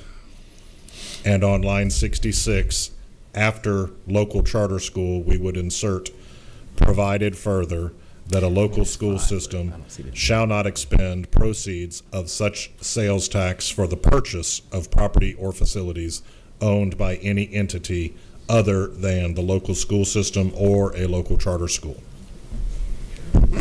Okay, you've heard the amendment, members. I'm going to ask if there is a second.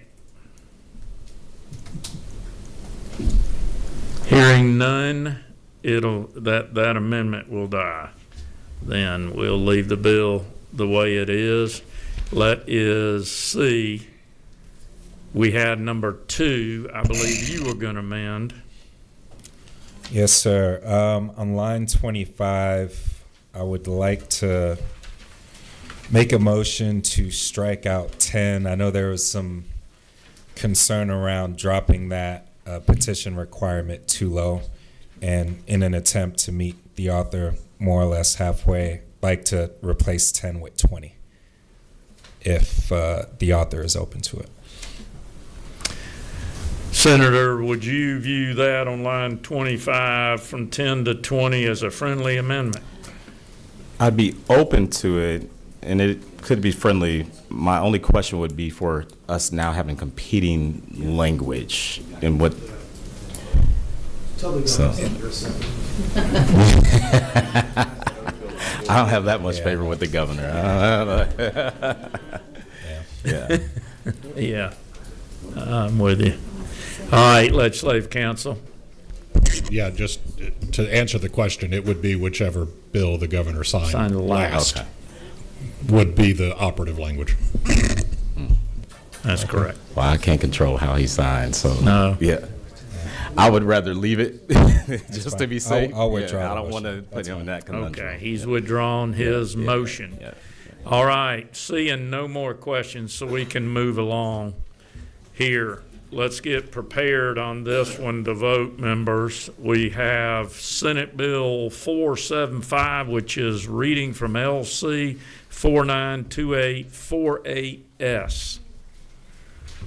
Okay, all in favor, say aye. All opposed, like sign. We're going to do a count. It was close, but I can say the ayes have it again, but we all said aye. All right, all in favor, raise your right hand.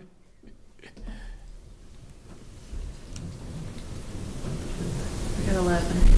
All opposed, raise your right hand.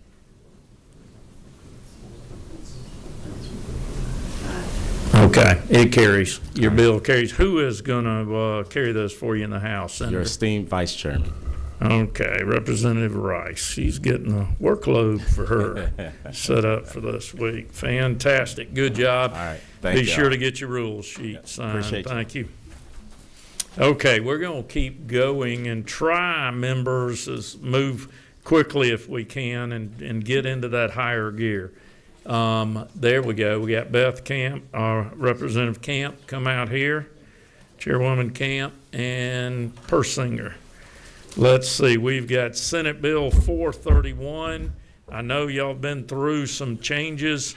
If you would, I think we had to make a copy to put before you, members, for this one. Read your LC number you're working from, Chairwoman. All right, thank you so much. I've got LC 492837S. Great, perfect. Mike's yours. Wonderful. Thank you so much. This bill came to fruition from a study committee, which Chair Kay Kirkpatrick had last year.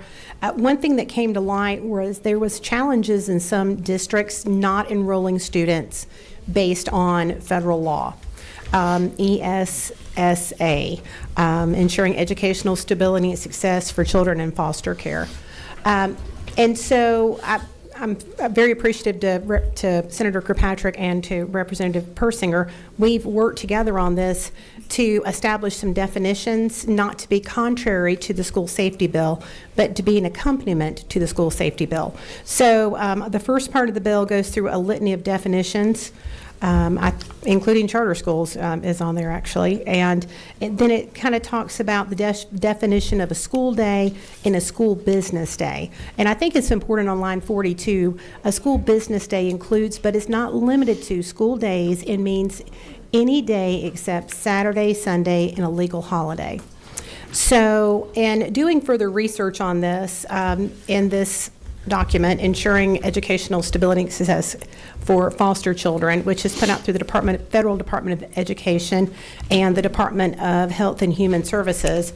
On page 26, and I'm happy to give any member of the committee a copy of this, or you're welcome to look at this, it clearly states that immediate, which is what it says a foster child is to be enrolled in school, immediate means process indicates that a student in foster care's best interest in changing schools. The student should be enrolled as soon as practically possible, i.e. within 3 business days. So this actually aligns with all of our information that we had in the school safety bill. Also here, it's ensuring that these children who are in foster care are enrolled within the 3 school business days. Also, it defines in section 3 the documents which could be requested, the educational documents on line 82, 83, and 84 relating to FERPA. So there will not be extraneous documents required that are not congruent with what it takes to enroll a child in foster care. And then it gives the provisions in the next section, line 111 through 120, on what happens if a child is not enrolled. What steps do you take? And it goes to the RESA resource officer, and each RESA has to prepare a quarterly and an annual report, or a quarterly report, and then the Department of Education does an annual report, which will be delivered to the Lieutenant Governor, Speaker of the House, and chairpersons of the Education Committee in the House and the Senate, to ensure that we know that they are following through with what's required. And then lastly in the bill, we did add a piece in subcommittee about the EPSI, the scholarship for those who are disabled, to be able to use that scholarship in a private school within the state of Georgia if that particular school had the program and the resources they need to move forward. And that's the gist of the bill, Mr. Chairman. I'm open for any questions from the committee. Great. Chairwoman, thank you, and thank you for picking this up. I know this is at least the second time in front of us. You've been discussing this and digging into the federal regulations and making this bill better. Number 14. Thank you so much for bringing the bill at the proper time. I'd love to do pass. Number 24. I was about to say the same thing. Same thing. Number 3. I just want to thank you for adding the language about the members of the committee getting the reports. Thank you. Thank you. Great. Seeing no more questions, number 14.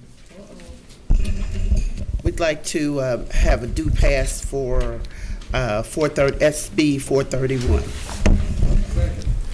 And we have a motion and a second for SB 431, which is LC 492837S now, the one we had to go make copies of, members. So that's what we're voting for at this time. All in favor say aye. Aye. All opposed, like sign. There you go. You got it. And I'm sure you're carrying it. She's already told us. So thank you, I am. Chairwoman. Thank you so much. All right, members, you've got down to the last one here, and I apologize to Senator Dickerson. We've worked you over a couple of times, this committee, and let's hope our members are tired but not angry. They're hangry, that's right. Senate Bill 513, which has gone through some changes. If you would, on 513, read your LC number, and Senator, we'll turn the microphone over to you. Okay, thank you, Mr. Chairman, members of the committee, for being here today and allowing me to come present this bill. We're looking at Senate Bill 513. The LC number that I currently have is 492845 S's and Sam. I just want to verify that is the correct one we're working off of. No. Okay. Here we go again.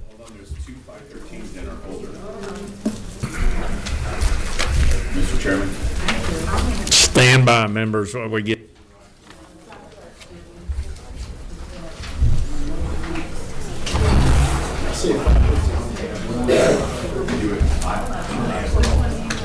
I had two 513s.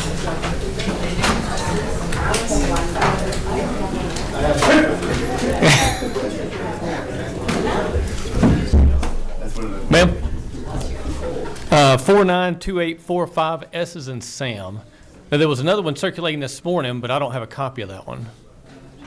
Yes, we have the 49.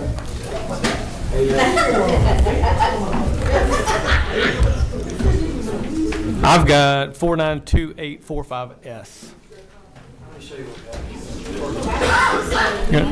I called your office earlier Okay. to make sure you were aware and fine with that. Okay. Are you aware? We heard it when it was floating around, but I haven't seen all of it. So, okay. Okay, give me one, Chair, if you'll give me just 1 minute to look over this, if you would please, sir. Thank you. So that's okay. The antagonist was added for Okay. CSG and USG. Okay. Yeah, I'm good. Okay. Mr. Chair, I'm ready whenever you are. Yes, sir. Mr. Well, so I would prefer not. Based upon the committee meeting that we had last week and on the information that we got back from our committee members here in this committee, we in LC 492845S, we incorporated all four of the requested changes from last week. But from quickly looking at LC 610498S, none of those changes were implemented. Okay, So I let's will do leave it up this. to the Let's go to the one that you just corrected after our subcommittee meeting, Okay. which was the first number members. Hold on one second. We're going to go Okay. back to the one that was corrected. Okay. And that was LC 492845S. Does everyone have that one before? But I'll share with Bethany.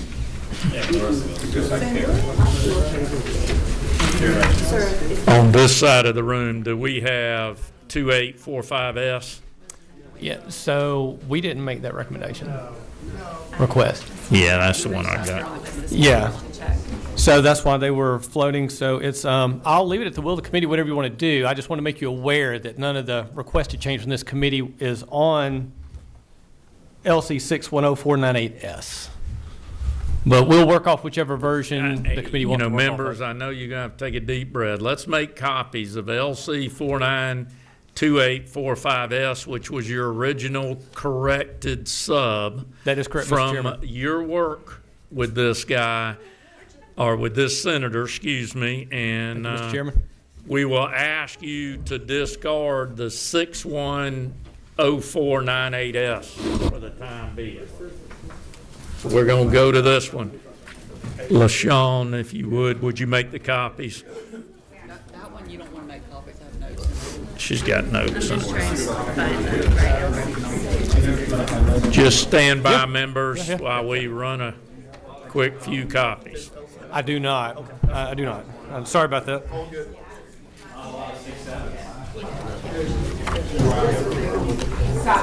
We don't say that anymore. So I've got it, but it does.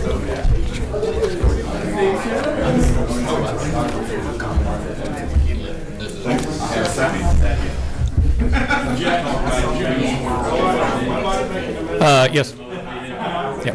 Yeah, so we made the co-curricular changes that you guys requested. We made the Department of Education and the DMV change. We changed the date, and we changed the definition of extracurricular activities, interscholastic activities, and then we changed the way that that process works. Sorry.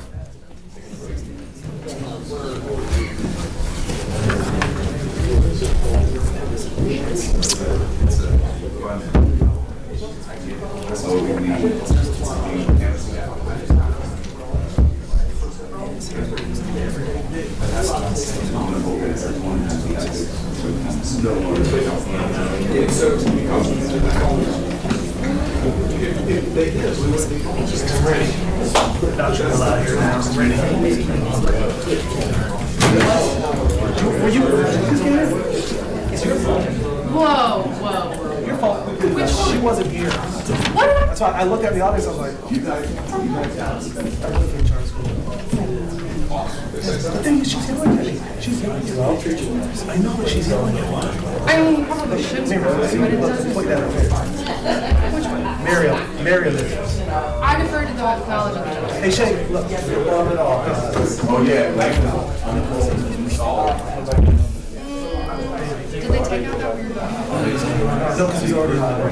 Yeah. It's already.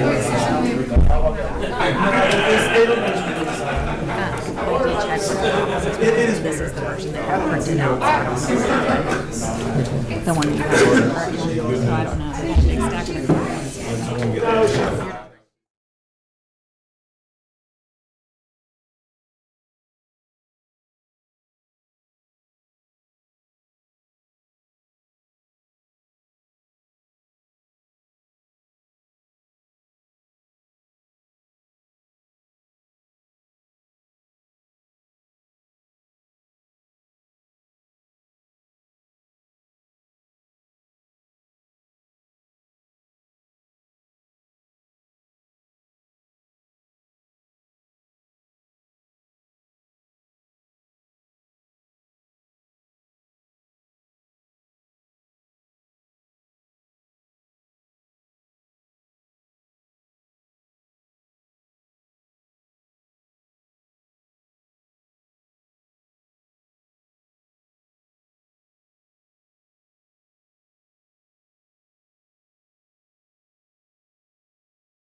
All right, Senator, if you'd come back, members, if you'd come back.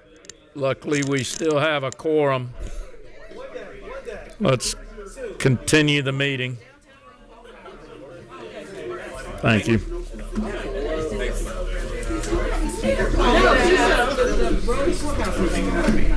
Members, if you would, come on back and have a seat. Let's see if we can now go over. Senator, have we given you a copy there, too? It is 513, Senate Bill 513. I'm going to ask you to read your LC number again. Senate Bill 513, LC 492845, S's and C's. That's correct. We are good. Go ahead, Senator. Mr. Chairman, I'll go ahead and provide the committee with a quick summary again, even though we did it last week. This is known as the Everyday Counts Act. The Everyday Counts Act seeks to provide K through 12 public school students who are chronically absent for unexcused reasons with multi-tiered support systems and personalized attendance intervention plans. This legislation requires that every local school district has at least one attendance review team. Individual schools with chronic absenteeism rates of 15% or more must also have an attendance review team. This legislation makes chronically absent students ineligible to participate in extracurricular and interscholastic activities. Students ages 15 to 17 who are non-compliant with their attendance intervention plan may be prevented from attaining a driver's license or permit. And this legislation, just to reiterate, this legislation does not suspend active driver's licenses or permits. Now, in our meeting last week, we had 3 or 4 comments that came up, and we took those back to Legislative Council this weekend. We incorporated all those changes, and I'll kind of work through a couple of those. And then we'll go by the line items, and we'll answer any questions the committee may have. We further defined extracurricular activities. We removed the examples that people spoke about. So now we define extracurricular activity as a public school-sponsored activities in which students take part in on a voluntary basis, which do not offer or provide school or course credits, which are generally conducted outside school, regular school hours, or if conducted in whole or in part during regular school hours, at times agreed to by the participants and approved by a school official, and which are managed and operated under the guidance of a teacher, other school employee, or other adult approved by a school official. Such terms shall include any activity designated by the local school system or public school as a co-curricular activity. That was by request of the committee last week.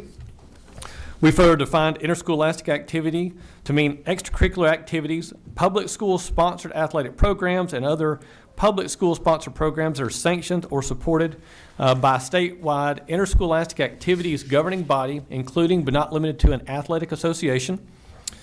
We further, the committee requested for the State Board of Education to provide some model guidance, which we included that as well.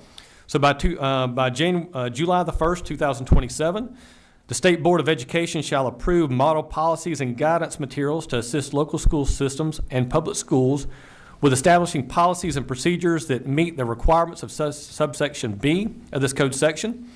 Such guidance materials shall address common scenarios and frequently asked questions for attendance review teams. We also further clarified the process of how this information gets shared to the Department of Driver Services. As most of you are aware, there's a current DDS-1 form that's a notarized certificate of school enrollment that each child, when they go to get their permit or driver's license, has to be notarized by the school itself. So we worked with this language to say, instead of going the previous way, that was going to go from that the unexcused absences would go from the school district up to the Department of Education, back down to the Department of Driver Services. Now, since the schools will have this information, we're going to add some additional language on the certificate of school enrollment, the DDS-1 form, that the school currently fills out, and the student then can take that to the Department of Driver Services just as they have done so in the past. And then the final adjustment that we made is that we make this act effective July the 1st, 2027 by recommendation of this committee. Mr. Chairman, I'll be open to any questions that any members may have. Senator, thank you for working on trying to help the chronic absenteeism at schools here. let me state, members, that were not part of the subcommittee. Senator worked very well with the subcommittee group and then going back to DMV and a few other groups to further perfect his bill. Let me start with 21. You were flashing first. I'm going to say thank you for your work, since the subcommittee that you've worked on this and at the appropriate time. Number 14. I'm sorry that I'm going to ask this question. It may be redundant, but I'm not that familiar with this bill. Are there any unintended consequences that you might see, especially with dropouts who we're trying to get to drop back in and be a part of some of these completion high schools? Do you see that affecting them negatively? Thank you for the question. Personally, we do not. We've looked at a lot of information. Whenever the Senate did a study committee on chronic absenteeism in our schools, there was about 14 or 15 different metrics. They looked at different possibilities. We knew that there was no way we could implement all 14 or 15 of those. We pulled out the top 3 or 4 that we felt like would be the most beneficial. We also know that this is not a silver bullet. It's not going to correct any, every and all issues that may have out there. But we also know that by making this, voting on this and getting this through the legislature now, it basically gives, a good period of time, almost about 15 months for the schools to look at it and see what they need to do to continue to work through this process if they have any guidance that comes up with it. So we also know that whenever we did the study committee, it was very apparent that every school district, every school itself, and every county is different on their requirements of what they need. And so that's why instead of taking a heavy hand from the state standpoint, we wanted to push a lot of this down to local legislation, local schools, and let them kind of make some of those determinations. So to answer your question, I think realistically it comes down to the individual schools themselves, and if we get some feedback, we can always adjust this in the future, but we don't anticipate any undue consequences at this particular point in time with the legislation that we have in this current bill. Can I ask a follow-up question? Yes, ma'am. Did you guys consider the completion high schools that were just voted in, that we're building out? Those students usually have had chronic absences, and they are moving into those new spaces to try to come back and finish high school. They may we're making a space for them to even come back and play a sport at their home school while they're in a completion school.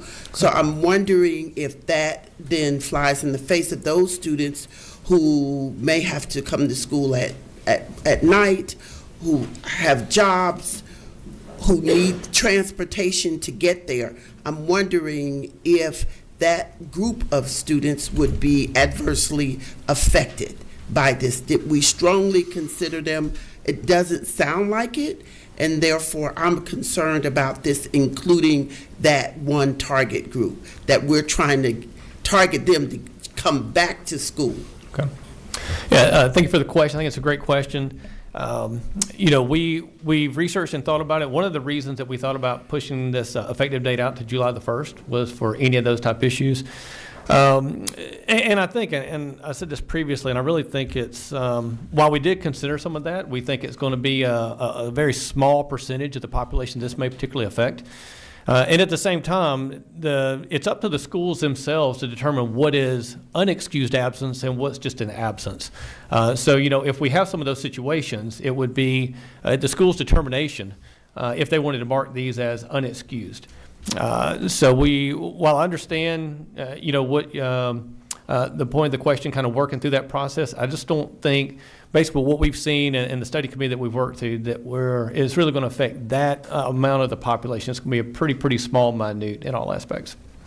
Thank you, ma'am. Number 15.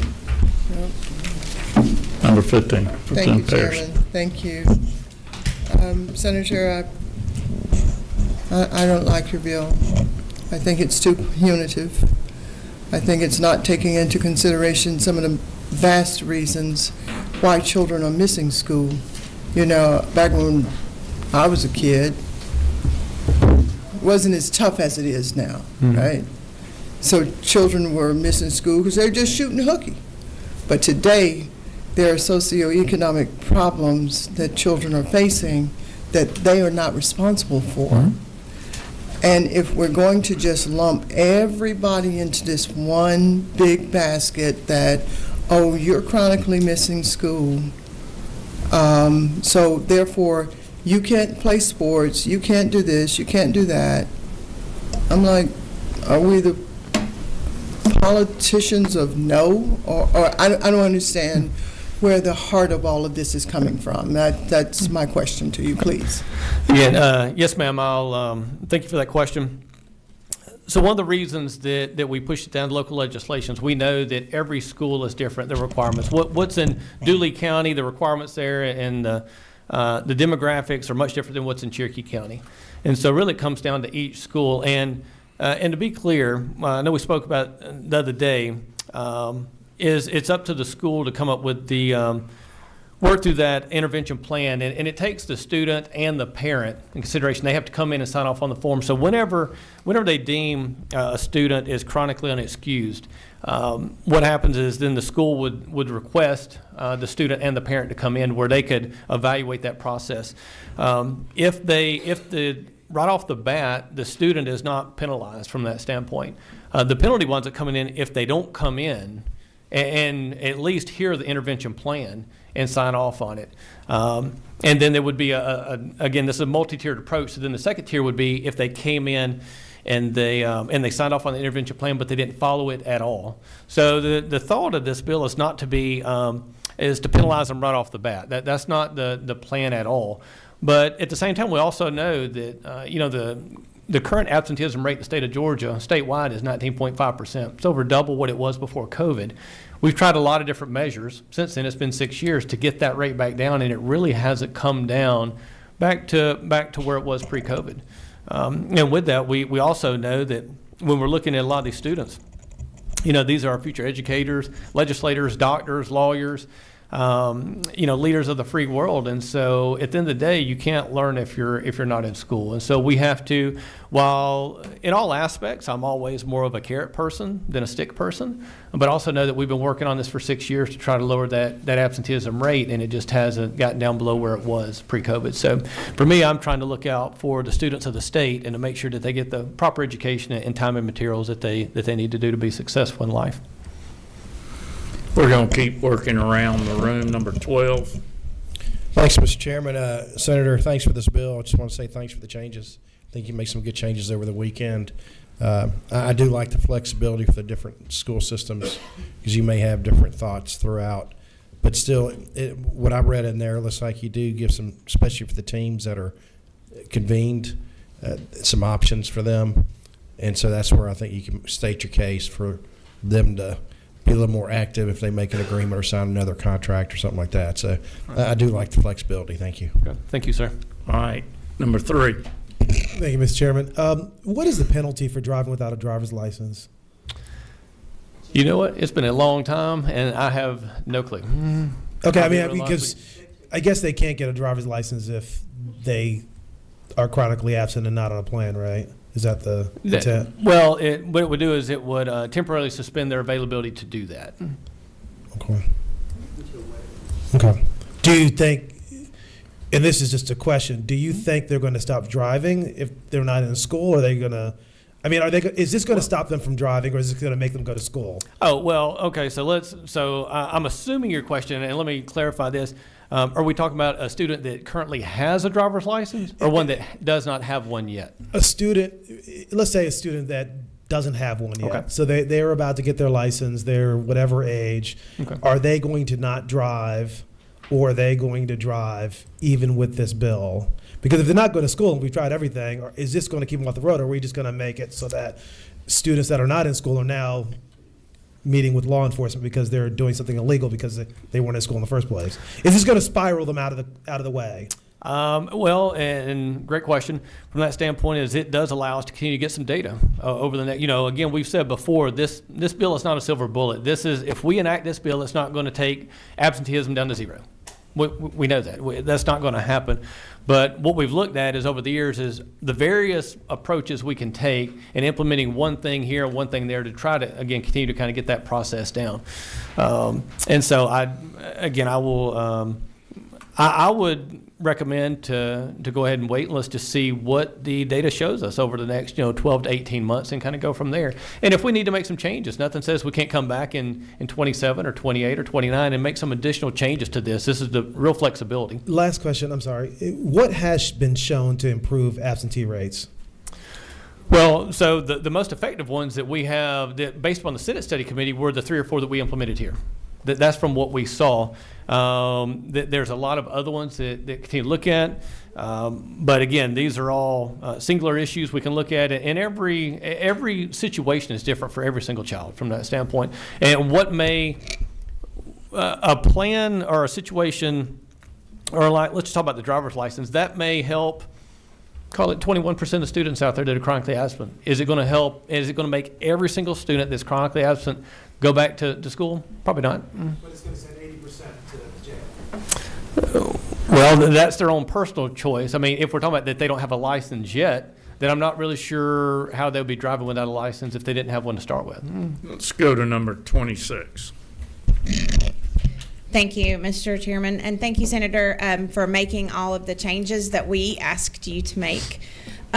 Is it fair to say with the multi-tier framework that's on page 4 that the intent of this bill is to grab up these kids and their parents and get them the services they need to help them get to school before any punitive measures go into effect? That is correct. Okay, thank you. Number 16. Thank you, Mr. Chair. Thank you.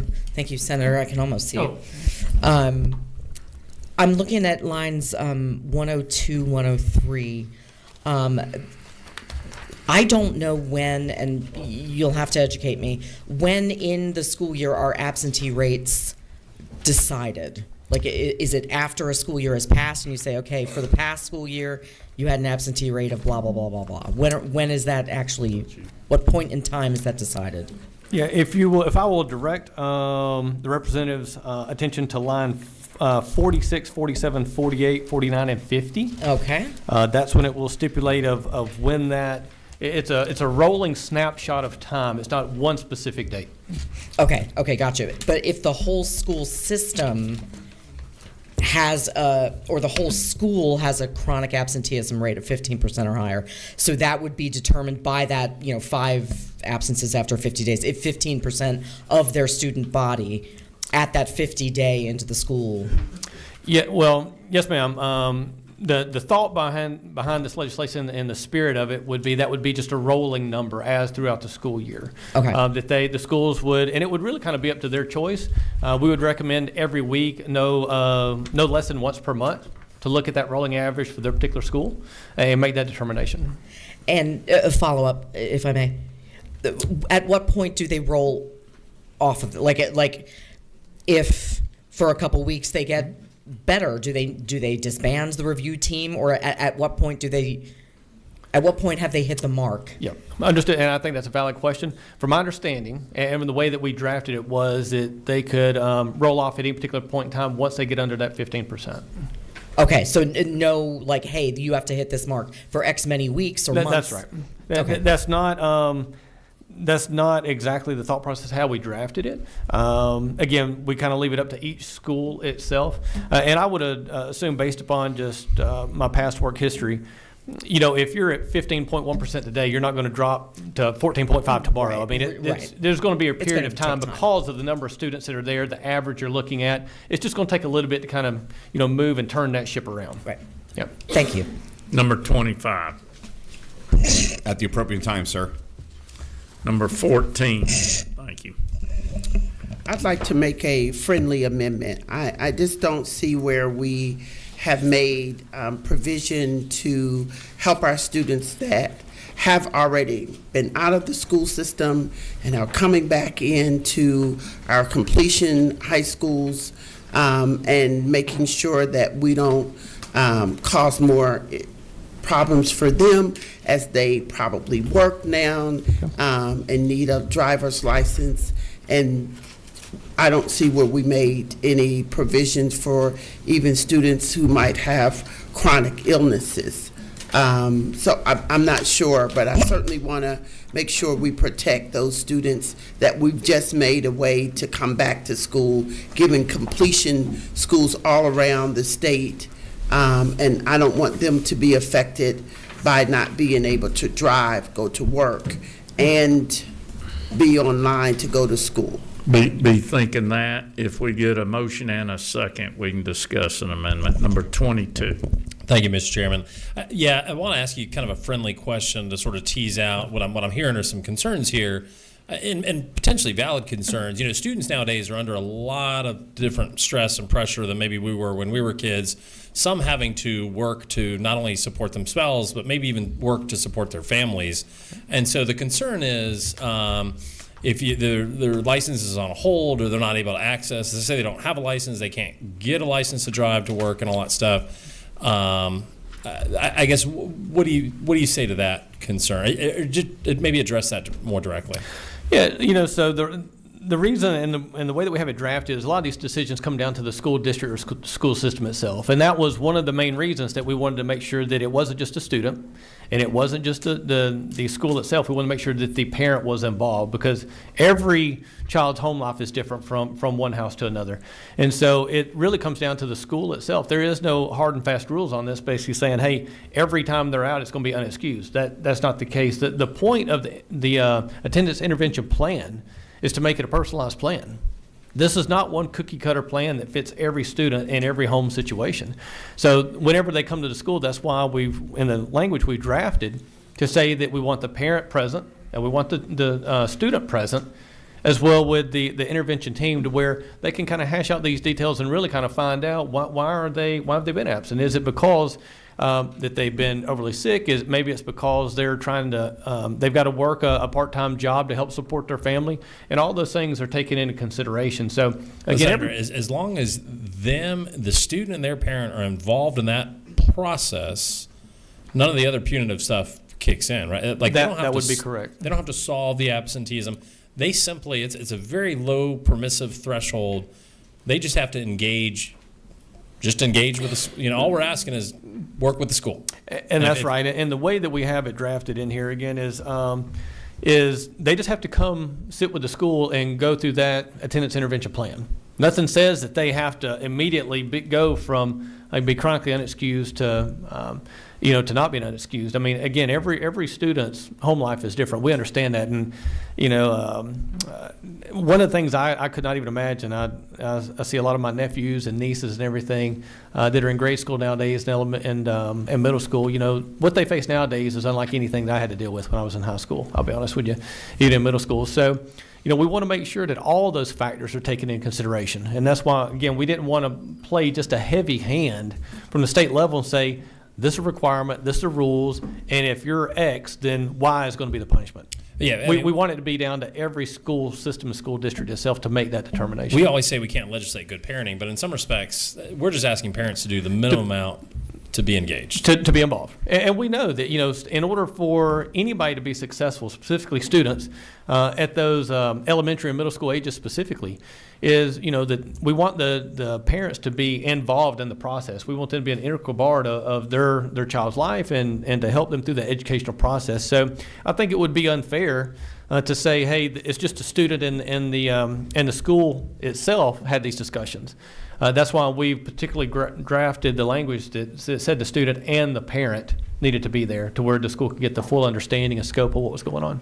Okay, board or members, at this late hour, I'm going to call the question. What is the will of this committee? Number 25. Mr. Chairman, I make a motion due pass of SB 513 LC 492845S.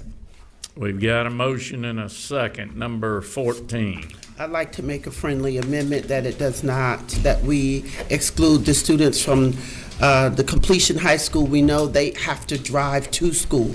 They don't have buses and all of that. So I would like to not put in the unintended consequences on these students. Yeah.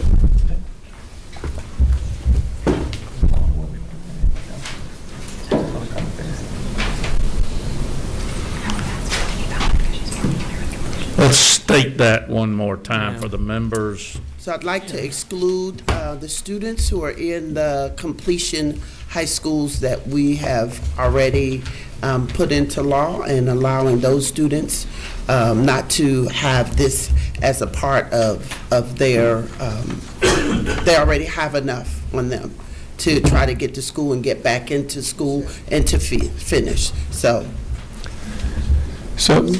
I am, thank you for the question, committee. I am slightly unfamiliar with the exact process and of how the completion schools work. So I would, since this is your area of expertise, I would defer that to maybe part of the committee itself.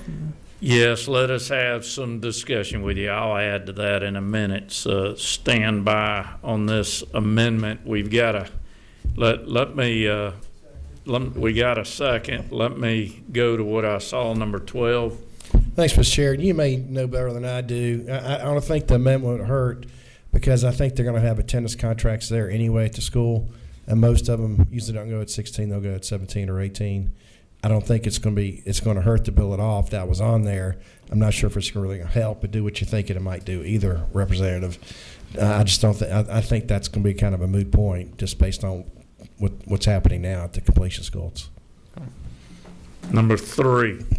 Thank you, Mr. Chairman. I believe if you are at a current school and you have that intervention plan, and then you move to an attendance like a completion school, will that automatically transfer? I think that's the concern, is that we've said that our primary goal is to make sure kids can graduate. And I think anything that puts that in the way could be a potential issue. So I think it makes sense to have that amendment. Okay, number 29. Thank you, Chairman. I think just clarity for the sponsor. I typically think that what we've done on completion schools, and not to be a Hilton over here in Brown Nose, but Chairman Irwin has led on that issue. I'm tired. I know y'all are. But that's actually one response to absenteeism for those students that have the compelling reasons in their family household where they're the breadwinners or they're contributing to that family. I think it's a fair request to consider. So I don't know the language, but I think it's actually not a terrible policy idea. I think what I've heard is this true in your belief that you're not just worried about absenteeism at high schools, they're actually more worried about it at elementary and middle schools, and that the vast majority of the kids that we're seeing with these chronic absenteeism is more at earlier ages. Is that true? That is true. Okay, thank you. Okay, members, in the light of a late hour, we could discuss this part on completion schools for quite some time. You are excluding one group of students that attend another option for kids that are needing another option to be able to complete their course of study, and I understand your reasoning why. I'll entertain one more, number 18, you're flashing. Oh, thank you. I think in the line of this thought that we're having, that if the clock restarts with the students that are going to a completion school, maybe that helps us get there. The attendance clock restarts. Okay.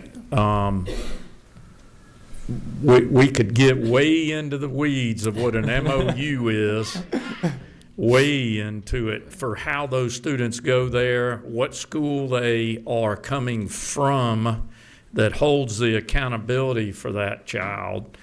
So it's not real clear cut.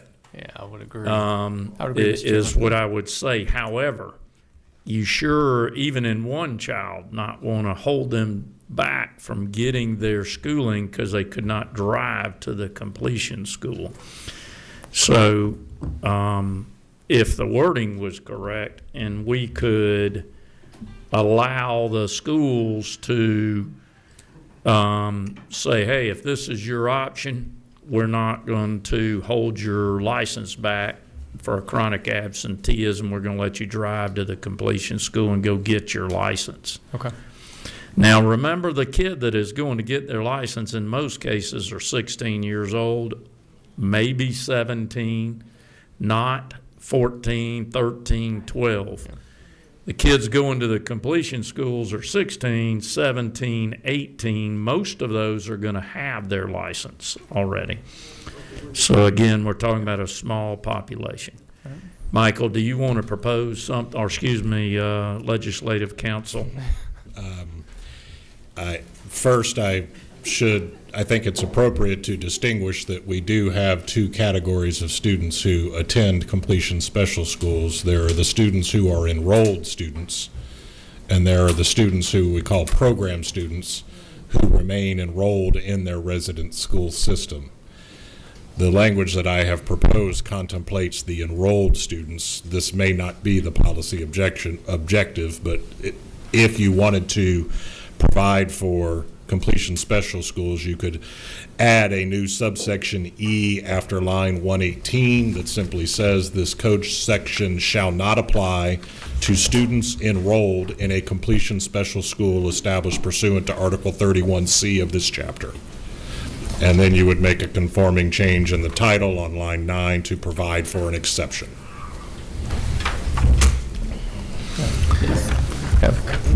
Completion schools that we just. Okay, let's go back to the amendment. That language that was just proposed, Representative, are you good with that for I'm the? good with that. For the program kids? This would cover the enrolled students. The enrolled, not the program kids. Program students would continue to be enrolled in their resident school system. Correct. And the provincial lands that are used in the local school system would still be operative. And Mr. Chairman, I'd be agreeable to that. That makes sense. Okay, and we're good with that amendment, what we talked about? You got a comment? Just a quick question. This wouldn't interfere with any attendance contracts the school would want to do, would they, with the program kids or anybody else? Okay, perfect. I don't believe so. Good question. Now, we've got an amendment, and we've got a second. Seeing no further discussion, do we understand the amendment, or do we need to get it read again? We got it. We got it.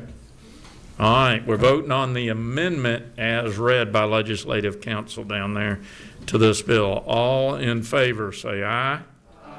All opposed, like sign. Okay, that amendment carries. Seeing no further discussion and getting close to pass dinner. Wait, as amended. Okay, we got a motion. We got a second for that. Yes, we do. We got a second. All in favor of this amendment, or this bill as amended, say aye. All opposed, like sign. Okay, your bill carries. Thank you, Senator. Thank you for the good hard work. See y'all Wednesday, unless I see you tomorrow at a committee meeting. Thank you. Y'all have a safe evening, safe driving. We are adjourned.